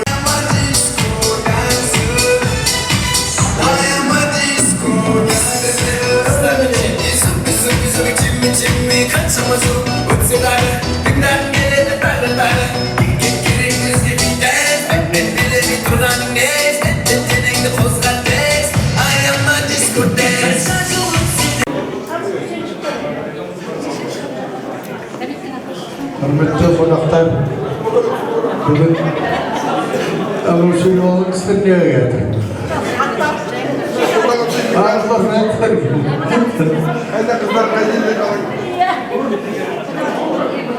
Жан жақтан келген құдағайлар, мынау енді көршілерде сөз беріп жатыр. Қанат және осы Алматыдан келіп, өртте жұмыс жасап жүрген жерінен осы біз сестроға жұмысқа алып, сол үйдің қасынан үй беріп, осы және екеуі осы біздің бағанағы ылғи ауыл құрылысшылары дейді ғой, сельский строитель. Сол Гүлсел строй атындағы бағанағы 906 ПМК-ға осы қорғап бұл жұмысқа алып, Қанат осы көп жылдар жұмыс жасады. Өзінің денсаулығына байланысты қалғаны болмаса, және енді өзіміздің келініміздің ар жағында осы сыйласып келе жатырмыз әлі дейін. Балдардың өскен, қыздардың өскен бәрі көз алдымызда өсті. Үлкен қызы Айнаш ол мен ол боламмен құрдас қатары бітірді өздері. Балдардың бәрін көріп келе жатырмыз. Енді қазір бағанағы барлық айтып отырған тілектердің бәрі қабыл болсын. Мына үлкен кісілер дұрыстап айтып отыр ғой. Енді ар жағындағы аталарды айтсақ, біз кезінде өртінде Самат ағаны жақсы білдік. Мұрат ағамен жұмыстас болдық. Ол да сельстрой жасаған кезінде механик болды. Бұл енді аталардың жолын қуып, қазір балдар осы барлық аталарды шақырып, ағайын туған шақырып, бар бауын шақырып, бірге оқыған жолдастарын, құрдастарын шақырып жатыр. Оның бәрі сол біздің ата-бабаларымыздың салған жолы, солардың жасаған ісі, солардың жасаған жақсылығы, бізден соны бері қарай жалғастырып келе жатырмыз ғой. Бүгін енді Алматыдан ана құдалар келіп жатыр. Ең бірінші қыз алып кетуге келіп деп ағана құда айтып отыр ғой. Енді оның бер жағында әйтеуір Әлібектің арқасында Алматының бір қызын алып алдық қой енді. Неше болдық соны. Қош келіп жатсыздар. Қанат жастан жасқа шыға бер, денсаулық кішкене болмай қалды. Бірақ енді өзің бауырларың арқасында, қарындасың арқасында, жәненің арқасында, жас жақтағы бағанағы қолдан іс келетін адамдардың арқасында жақсы жүріп жатсың ғой. Жақсы болып кет, денсаулық дейтін ол екі рет берілмейді адамға. Тек балдардың мынау өсіп келеді, Әлібектің 3 солдаты өсіп келеді. Біздің ауылда да бір баяншықтар бар, бірге. Солардың қызығын көріп, осы бағанағы айтып жатқан тілектердің бәрі қабыл болсын. Аман болыңыздар. Бәріңізге де тек жақсылық тілеймін, бәріңізге тек бақыт тілеймін. Енді Көкең енді жұмыстастардың ішінде ең үлкені Болат дейтін ағамыз. Бір жағынан құрдас болып кеттік. Осы сельстройда 20 жыл бірге жасадық. Бір кабинада тағының атыс күннің батысы. Қанаттың бірінші объектісі Индерсольпром дегенде объектіні бірінші Қанат сонда жұмыс жасап, соны тапсырды. Ал енді басқа мына жерде Қазбек дейтін біздің строитель, Асқар дейтін біздің Сүкен дейтін ағамыздай, әкеміздей сол сестройдың бастығы болып жұмыс жасады. Ол кісі осы көп болған жоқ, үйлерін өтті. Сол үлкен ағасының баласы Асқар. Ол да үлкен үйді ұстап отырған азамат. Енді бұл жердегінің бәрі көршілеріміз, осы арамызда үй жоқ. Бірімізді жақсы сыйлаймыз, сыйласамыз, қатысамыз әрбір шараға. Бір шпион отыр ана жерде бір жиен. Банана оралдардың ішіне кіріп кете береді қайта-қайта. Бірақ өлең айтып бірінші орын алып кетті, бірақ жақсы. Талғат дейді. Қуаныштарыңыз аман болсын, аман болайық, денсаулық берсін. Қоғамдар басшылығыстар коллективіміз 10 жылдай бөлімбелі жұмыс жасадық. Бұл парап болды, мен ғайып болдым. Үйерамызда үй жоқ. 10 жылдай көрші болдық, ортада бір шакетик бөліп тұр. Бір көмітті үй, әл жерде қанатты қан зерті келетін, бекесетін құрдасы бетін, өнеліп болды. Құрдасы келіп балтасқанымыз және шауып келді. Бір көміттегі бәрі сүйіп атады, сүйілме келеді, жымпида қоғы желейді бекесі. Сонымен келеді, соң дәл бізден зайды. Сол бір көміттегі сүйіп жүр, 10 жыл бойы. Оның артшамызды көп сүйме алдым, босағын үйді берді. Артшамызды берді, берді. Кішкентай қызы бізге бір лаққып тұрсында бізге лақ қойды, пішіне ортасынан сүйреп алып кетті. Сондай көрші болды. Әлде көршіміз. Жұмыс жасап жатыр. Бір жағы мені қазағымен екеуіне мере. Жеселіп, мынау қоймайды мені. Мен қазағыма дәмел деген әлі. Осы жайт осы мұнды. Жеселейді осылар, мен балыз деп, екеуіне сөз бердім. Бір күн айтады, жесе, қалаға жинасқа алып келдім. Не болды? Ойға пүйімге тарайында отқан көрдім. Дүние қолында отырғанда бір мәшін алып қалып. Сен дефектив айтады, какой-то копейки шығар, алып қалып. Ай, көжір. Өзің көзім бар ма? Осы әңгіме бар, не істеді? Управление. Я шындым, мұяны осы әкті өтімсің. А не аласың? Представься, мен бір зегі, радинаға бір кран, әледен келсің бұл, ол водовоз, трактор, бәрі. Осы копейкалы ғалтымда, үші бәраттың бағасына. Сол мәшілердің бәрі. Сол тікемәйтпен қол қоймай, айда анда-шапты, қол қойдырып алдық. Сол күріге шылым өтпеді екеуміз. Соның жақсы доспыз, әлі кейін орынманға жағымыз қиналар. Қанат алып қалып, мен барып келем, ірім алып қалып дейді, салып барып келіп. Сөйтіп қай жемін емес, шөген жақсы. Шарақта мешіне қыздырсам, бұзып қалса келіп, жесем, шықты ма? Шықты. Жуай ма? Жуып жатыр. Сөйтіп жүреміз, шөгенбіз әйтеуір, жақсымыз, достымыз да, ағай шықтымыз, жақсымыз. Ал денер салып қойсын. Мен біз алып қаласың, өтішіп келіп атсың. Алып істеген дүмемесеген, алып істеген талтып істеген. Баян шалдан алып істеген, мен ақым тұрмай, 70-ге. Сәкен келіп ады, 70-ге алып, айқысын. Баян шалдан өндеп, қазір жас жекпемейді, жетемейді. Жастайын 60, мен 70 тұтайын, 70-ге таңда сен тойда 70-ті сөйтіп сөйлебейік. Рахмет. Ал рахмет. Бәрекелді. Рахмет. Ал қонақтар, енді баладан бері айтып жатқан тілектердің барлығы осы Қанатпен және айтылып арналып жатыр. Бәрі де қабыл болсын дегіміз келеді. Мына алыстан келіп жатқан құда-құдағайлар, бәріңізде ағайындықтарыңызды жоғары көтеріп, мына күйеу бала, сіңіліміз Роза, күйеу бала, сіздер Оралдан келген мына құдашалар, құдағай өткен емел келіп жатыр еді. Бәріңізде қош келіп жатсыздар, бәріңізде қуанып жатсыздар. Сол сияқты бізде мына көрші көлем қуанып, осы Қанатты осындай керемет жақсы күйге келтірген жәнеға риза болып, қуанып осы аяғына шейін отырып жатырмыз, қолпаштап жатырмыз.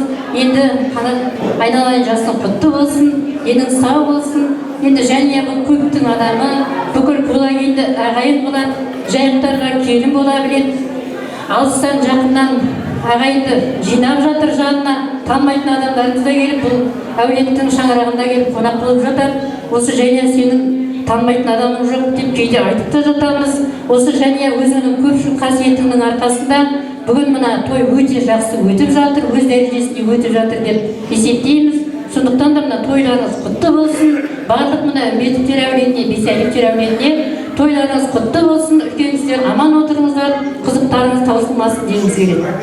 Амин. Рахмет. Құрдастарға бере қояйық, Айнаштың құрдастары.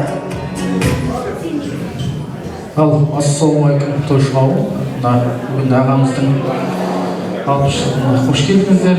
Алдына өзімізді таныстырып кететін болсақ, біз мына Айнаштың құрдастарымыз. Бізді бүгін Алматыда жүрсе де құрдастарын ұмытпай, әкеміздің 60 жылдық деп шақырып отқанда көп рахмет Айнаш саған. Ал аға, сізге тек жастан асқа шыға беріңіз, тек 60-қа емес 100-ге беріңіз, деніңізге сауап берсін енді. Апам екеуіңіз асқар тау болып отыра беріңіз. Басқа ештеңе айтатын. Осыған ештеңе керек жоқ. Бәріңіз де үйлеріңізде тек той болсын дейміз. Рахмет. Ал, болдық па? Сіз басқа өңірден келіп отырған Құдай Жекжат, ағайын тумаға, осы Атырау облысына Есбол ауылына қош келдіңіз деймін. Енді аға, жасыңыз құтты болсын, мерей тойыңыз құтты болып, ұзағына болып 300 жасаңыз. Айнашқа рахмет, көптен көп тонау Алматыда жүрсе де, осы құрдастарымыздың қуанышты бөлісін деп шақырып отырғандарына. Енді мынау той шашусыз болмайды, құрдастар атынан қабыл алыңыз. Ой, бәрекелді. Асыл жақта жалпы шыдамды болып келеді ғой, әскерде болды, барша өмірдің ақ-қарасын көрді, төзімді болып келеді. Енді айыпқа бұйырмасыздар, қош келдіңіздер. Сіздердің тамаша тілектеріңізді тыңдайық. Енді соңына қалып қойды деп істемеңіздер, армияда жүрдіңіздер ғой, енді сол шыдадыңыздар, Дакарса соғыс еттіңіздер. Рахмет, түсіністікпен қарап отқандарыңызға рахмет. Аттарыңызды атамайын, түстеріңізді түстемейін. Той төріне әкеміздің бір топ служақтары келіңіздер, той құтты болсын. Ал билеп шығайық.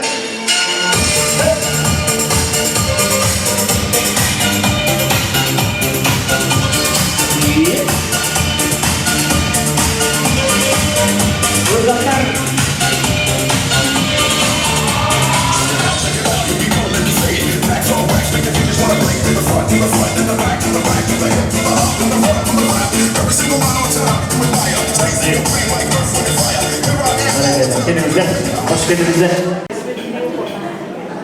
Свет сөндіріп тыңдасаңыз.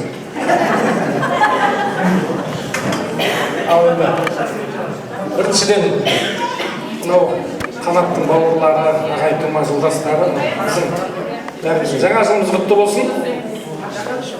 Жаңа жылмен бәріңізді мынау енді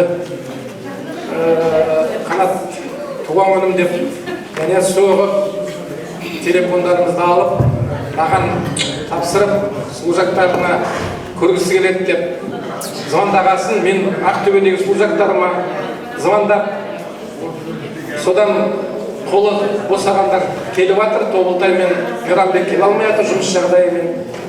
Бастап Руслан Гарипұлы келді. Енді мен мына Русланға берейін, бірінші Ақтөбеден келіп жатыр ғой қонақтарымыз. Құрметті тойға жиналған қалай, біріншіден келген жаңа жылымыз құтты болсын, бәрімізге құт береке келсін. Жылымыз құтты болсын. Ал қанат әнеу күні маған март звондады, қанат 60-ға толайын деп жатыр, тойға шақырып жатыр, содан дайындалдық. Шексіз қуаныштамыз. Жасқа жас қосылсын, Құдайдың берген жасын дейсің, ауырма. Екеуіңе бақыт, зор денсаулық, балдарыңа аманат тілеймін.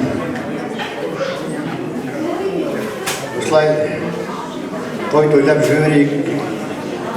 Шашымды бояп тастаған маған ұнамайтын қалғандары нормально. Бәріміз бірдей болады.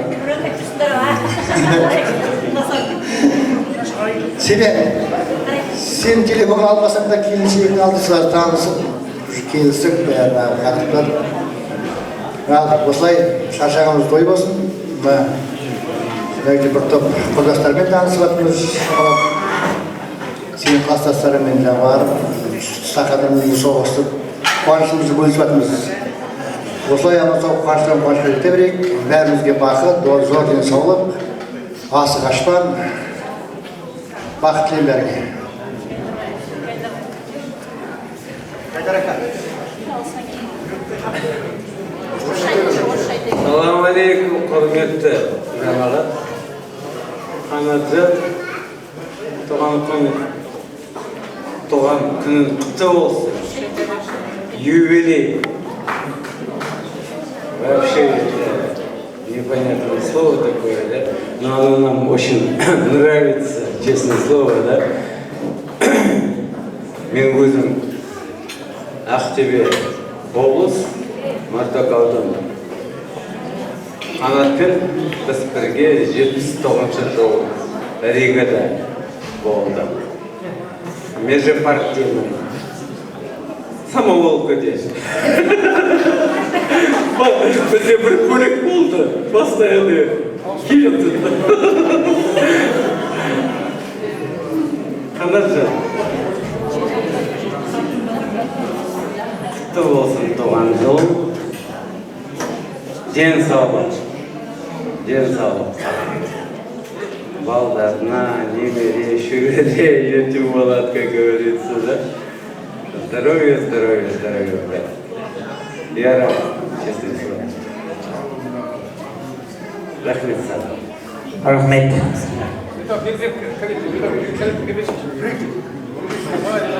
Ассалаумағалейкум, тойшы қауымы. Барлығымызға қош келдік. Мына бүгін Қанат құрдасымыз, служанымыз Мерей Тойына 60 жасына.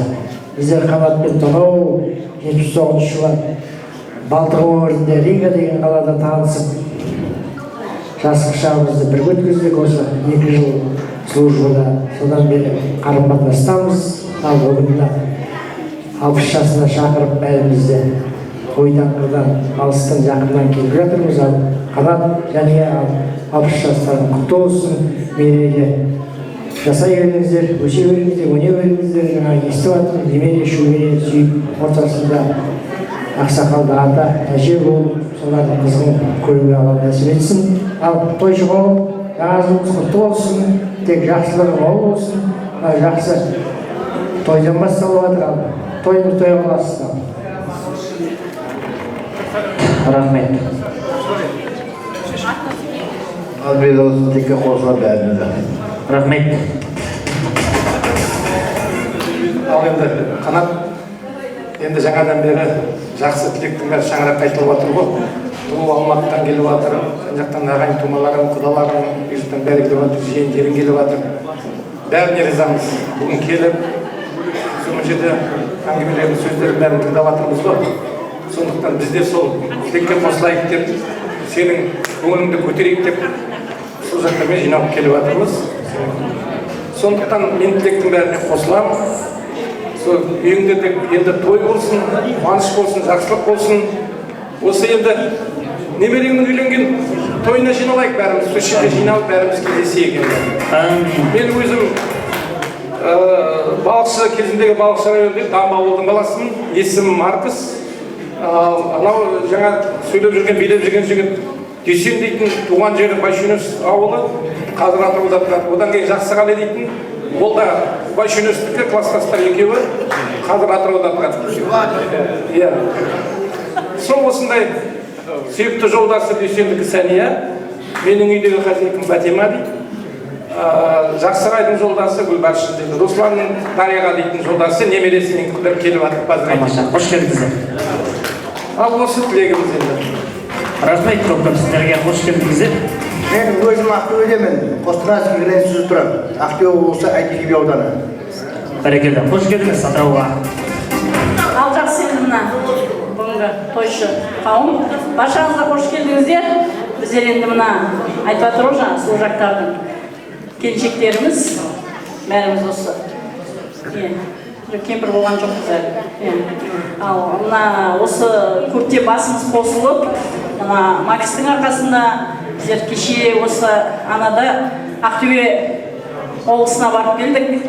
Астанаға қарай Айтеке би Руслан Мейрамбектің 60 жастарына. Осы Русланмен біздер көптен араласамыз. Макс екеуі нағашылы жиенді, бұлар бір үйде, бір ағайындай болып кеттік қазір. Ары енді сіздер қосылатсыздар қазір қатарымызға. Сіздер де енді арамыз ажыраспай, осы қандай жағдай болса да енді бірге жүрейік. Өзі енді өмірдің берген азғантай несі ғой, енді жасымыз осы 60-қа келіп қалдық. Алда 60-қа келіп жатыр мына жігіттеріміз. Мен де өзім 60-шы жылғымын. Айтып жатыр ғой, Макс жасайды Байчунас. Мен де Байчунастікімін. Мына жерде біздің өзіміздің бірге оқыған кластасымыз Қолғалиев Әлібектің інісі отыр, Қазбек, Айсұлу келіншегі. Күт басам. Ал енді аман болайық. Иә, барамыз бұйырса. Ал енді Қанат, самый главный денің сау болсын. Иә, ауырма. Мына екеуің енді және екеуің қол ұстасып, өмірдің бар қызығын бірге көріңіздер. Немере шөбере, немере сүйіп жатсыздар ғой, шөбере сүйіңіздер. Тек денсаулық берсін. Самый главный денсаулық қой қазір. Қалғанның бәрі бар. Енді ауырып қалып деп жатыр ғой, бірақ сен әлі 60-қа келді деп айта алмайсың, түріңе қарасаң, жап-жас жігіт сияқтысың. Иә, тіл көзден аман жүр, ал енді жолымыз жазылмасын. Барлық жақсылық үшін осы мына азғантай той шашуымыз бар енді. Және табыстайық. Рахмет көп, қош келдіңіздер. Тамаша бір қошемет жоғай сол жақтар. Бәрекелді. Суретке түсейік, келіңіздер сол жақтармен.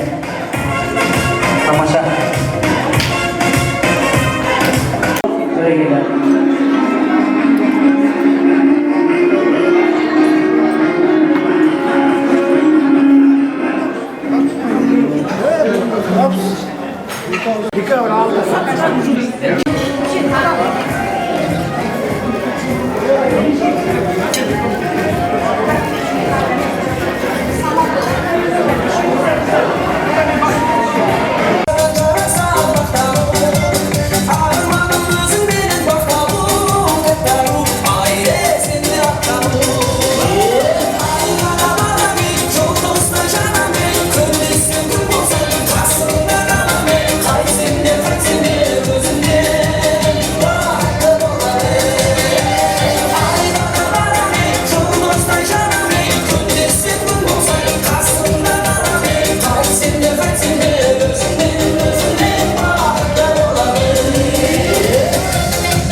Дастархан ендеше әбіл басталған істің басы шарықтау шегі қойылатын нүктесі болуға тиісті.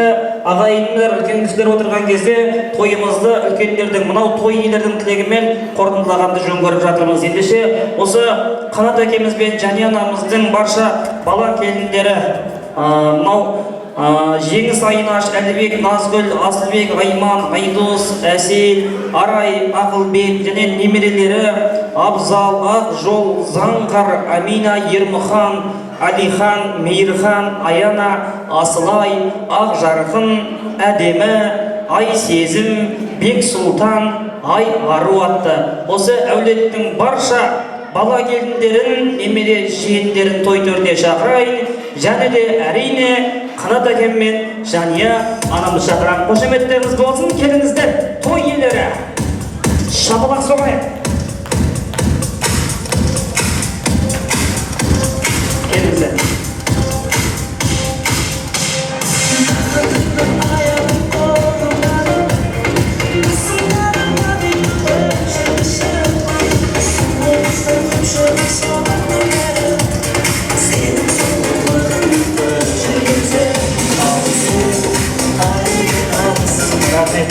Ашылап 41-де шыдайық, той иесі мынау әкеміз бен анамыз сөйлеместен бұрын бала келіндердің тілегін тыңдайық, сосын әке анамыз қорытындайтын болады. Рахмет. Бала келіннің үлкендері болса, қыз күйеу ал кетті жалғастырайық. Ассалаумағалейкум. Тойшыл қауым, мына келген адамдарыңызға гүл кетсін. Тек тойда ғана кездесейік, тек жақсылықта бас қосар едік. Бабам, мынау 60 жасыңыз құтты болсын. Жылдан жылға, жастан жасқа аман-есен жете беріңіз. Денсаулығыңыз мықты болсын. Өмір дейтін өріскен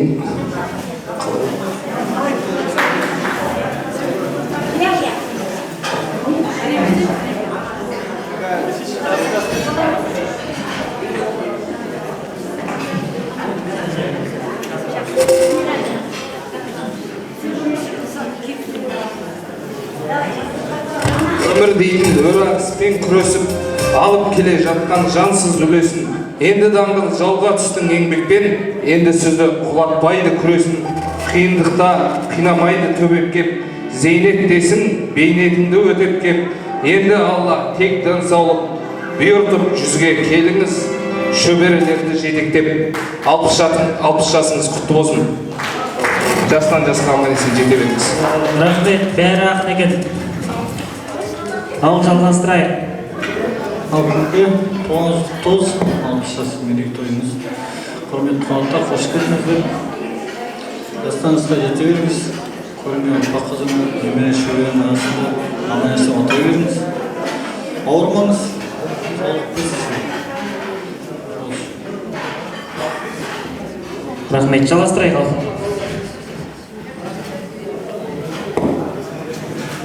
Ата туған күніңізбен аспаныңыз ашық болсын. Немерелеріңіздің арасында жүгіріп жүріңіз. Әжемен бақытты болып жүріңіз. Туған күніңізбен. Рахмет. Ата туған күніңіз құтты болсын. Аспаныңыз ашық болсын. Денсаулығыңыз мықты болсын, ауырмаңыз. Немелеріңіздің ортасында күліп жүріңіз. Амин. Жастың тілегін қабылдайды, қабыл болсын. Ашықтық, туған күніңізбен аспаныңыз ашық болсын, ауырмаңыз. Денсаулығыңыз мықты болсын. Балалардың арасында ойнап күліп жүре беріңіз.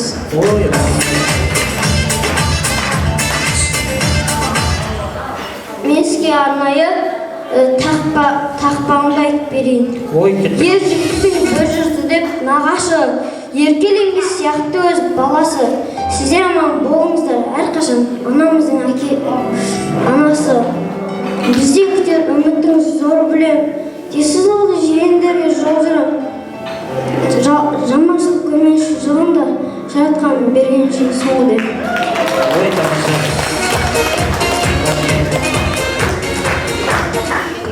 Қабыл болсын батамыз, біз үлгі Жания, әжеміз бен атамыз Қанат пенен Жания.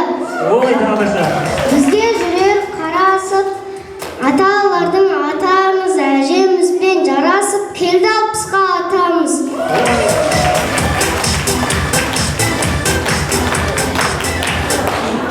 Шылай, ата туған күніңізбен ауырмаңыз, денсаулығыңыз мықты болсын. Молодец сен. Рахмет. Осыға топ жарып сен. Басталған еңбекпен қоғамда әке менің жақсы адам, ата жақсы одан да.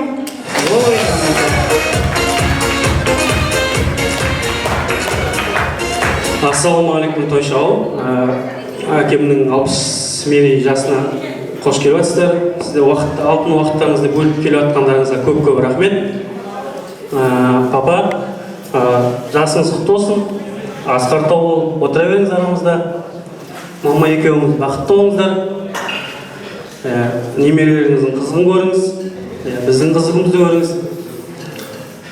Сол не айтам, ауырмаңыз. Арамызда күліп ойнап жүре беріңіз. Амин, рахмет. Папа, аман есен келіп жеткен осы 60 жасыңыз құтты болсын. Ауырмай сырқамай әлі де әрбір юбилейіңізді өстіп тойлай беруге жазсын. Қадірлі қонақтар, сіздерге де алғысымыз шексіз. Келіп, алтын уақыттарыңызды бөліп, бізбен қуанышымызға ортақтасып жатсыздар. Бәріңіздің де отбасыларыңызға осындай той болсын, бақытты күнде көп болсын, денсаулықтарыңыз мықты болсын. Папа, бақытты отбасы болып осылай отыра берейік. Біздің жаманымызды жасырып, жақсымызды асырып, бізге қамқоршы болып, тілекші болып отыра беріңіздер. Рахмет. Ой, тамаша. Құрметті тойшы қауым, сіздерге алғыс айтқым келіп тұр. Сіздерге де барлық жақсылықтарыңызды тілейміз. Осы айтқан тілектеріңіздің барлығын сіздерге жүз есе тілейміз. Аспандарыңыз ашық болсын, денсаулықтарыңыз мықты болсын, уақыттарыңызды бөліп келе тұрғаныңызға үлкен рахмет. Папа, мама, папа сіздің туған күніңізбен құттықтаймын. 60 жас. Папа, мама екеуіңіз бақытты болыңыздар, денсаулықтарыңыз мықты болсын. Немелеріңіздің қызықтарын көріңіздер, шөбере көруге жазсын, 100 жасаңыздар, бақытты болыңыздар. Тамаша. Құрметті той қонақтары, сіздерге көп рахмет. Келіп отырғандарыңызға, барлықтарыңызға дендеріңіз сау болсын. Әкешімнің туған күніне келіп отырғандарыңызға. Әкешім, Асқартау әкешім, 60 жасыңыз құтты болсын. Ең бірінші байлық денсаулық дейді ғой, деніңіз сау болсын. Ауырмаңыз, өстіп анашым екеуіңіз ауырмай, бала шағаңыздың, немереңіздің қызығын көріп, ортамызда жүре беріңіздер, немере көріңіздер. Енді біз бүгін дайындалып келгенбіз негізі. Кішкене жаттап едім, қобалжып ұмытып қалып тұрмын. Сондықтан оқып берейін. Болмайды қаяу көңілде, өздеріңменен ерекпін. Әкелді аңам өмірге, әкенің орны бөлектім. Аласармайтын асқарым, биік көремін сыздаса. Кемшілік көрмей бастарың, кең жүрек әкем 100 жаса. Ауырмаңыз әкешім, аман болыңыз, бақытты болыңыз.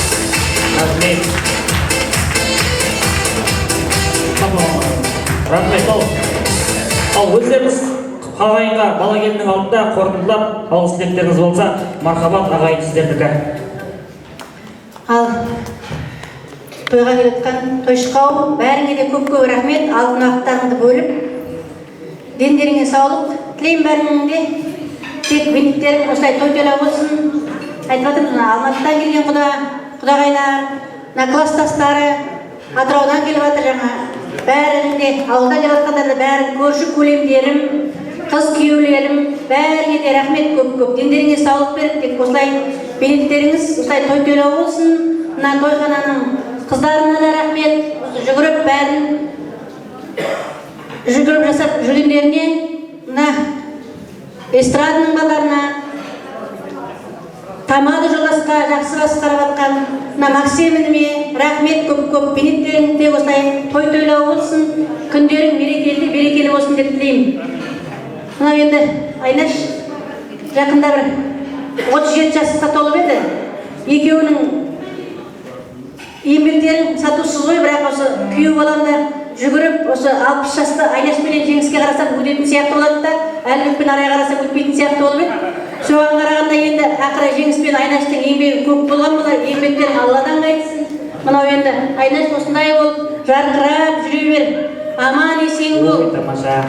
Қосылмай. Тек жақсылық болсын саған. Жұмысты болып осылай аман есен жүре беріңдер. Бәріңде рахмет көп, бәріңе де тек.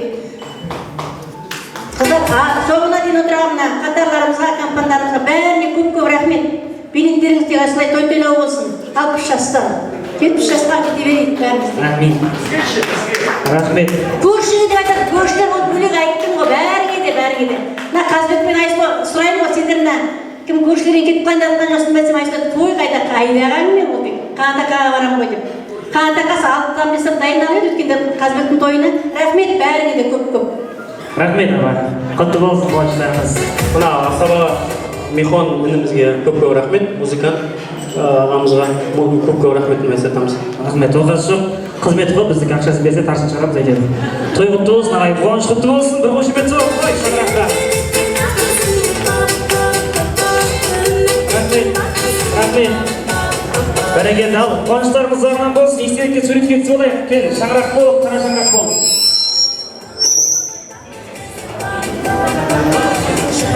Үлкен рахмет. Енді уақыт жоқ десек те, сол уақыт тауып келгендеріңізге рахмет.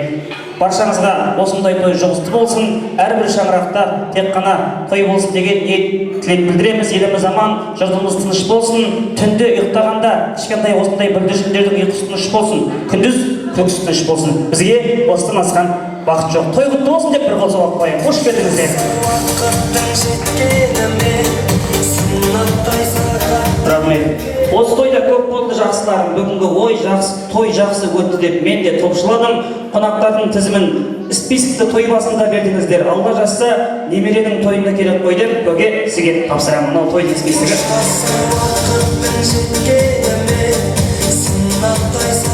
Рахмет. Енді көргендеріңіз осындай той болсын, жегендеріңіз тойға барып той болсын, үйлеріңізде той туралы болып жатса, асаба керек десеңдер. Алматы болса бар папа. Мені шақыратын той болсын, иә? Аман болайық, той болады болайық. Рахмет. Енді аш жетсе, сорпа жетсе ұқсат па үлкендер? Уақытымыз алмайық, иә? Үлкен құдаларға ұсынайын ба? Көке, мама, құдаларға ұсынайын ба? Бас қайырға, құдаларға, түрге қарай. Бәрекелді. Olmasın, bereke olmasın, yaşamanlık olmasın. Kanat Caliye 60 yaşların tutu olsun, 60'tan asıl 70'e, 70'ten asıl 80'e gelip 90'dan toyunu toylayıp jinalgan buna toyşu camaat, şişken aslanlar, şişken aslanlar nebelilerin verecek özgürlüğü olsun kollarına. Amin. Келесі тойда келесі аман сау болайық. Баршамыз билейміз, ысқылдап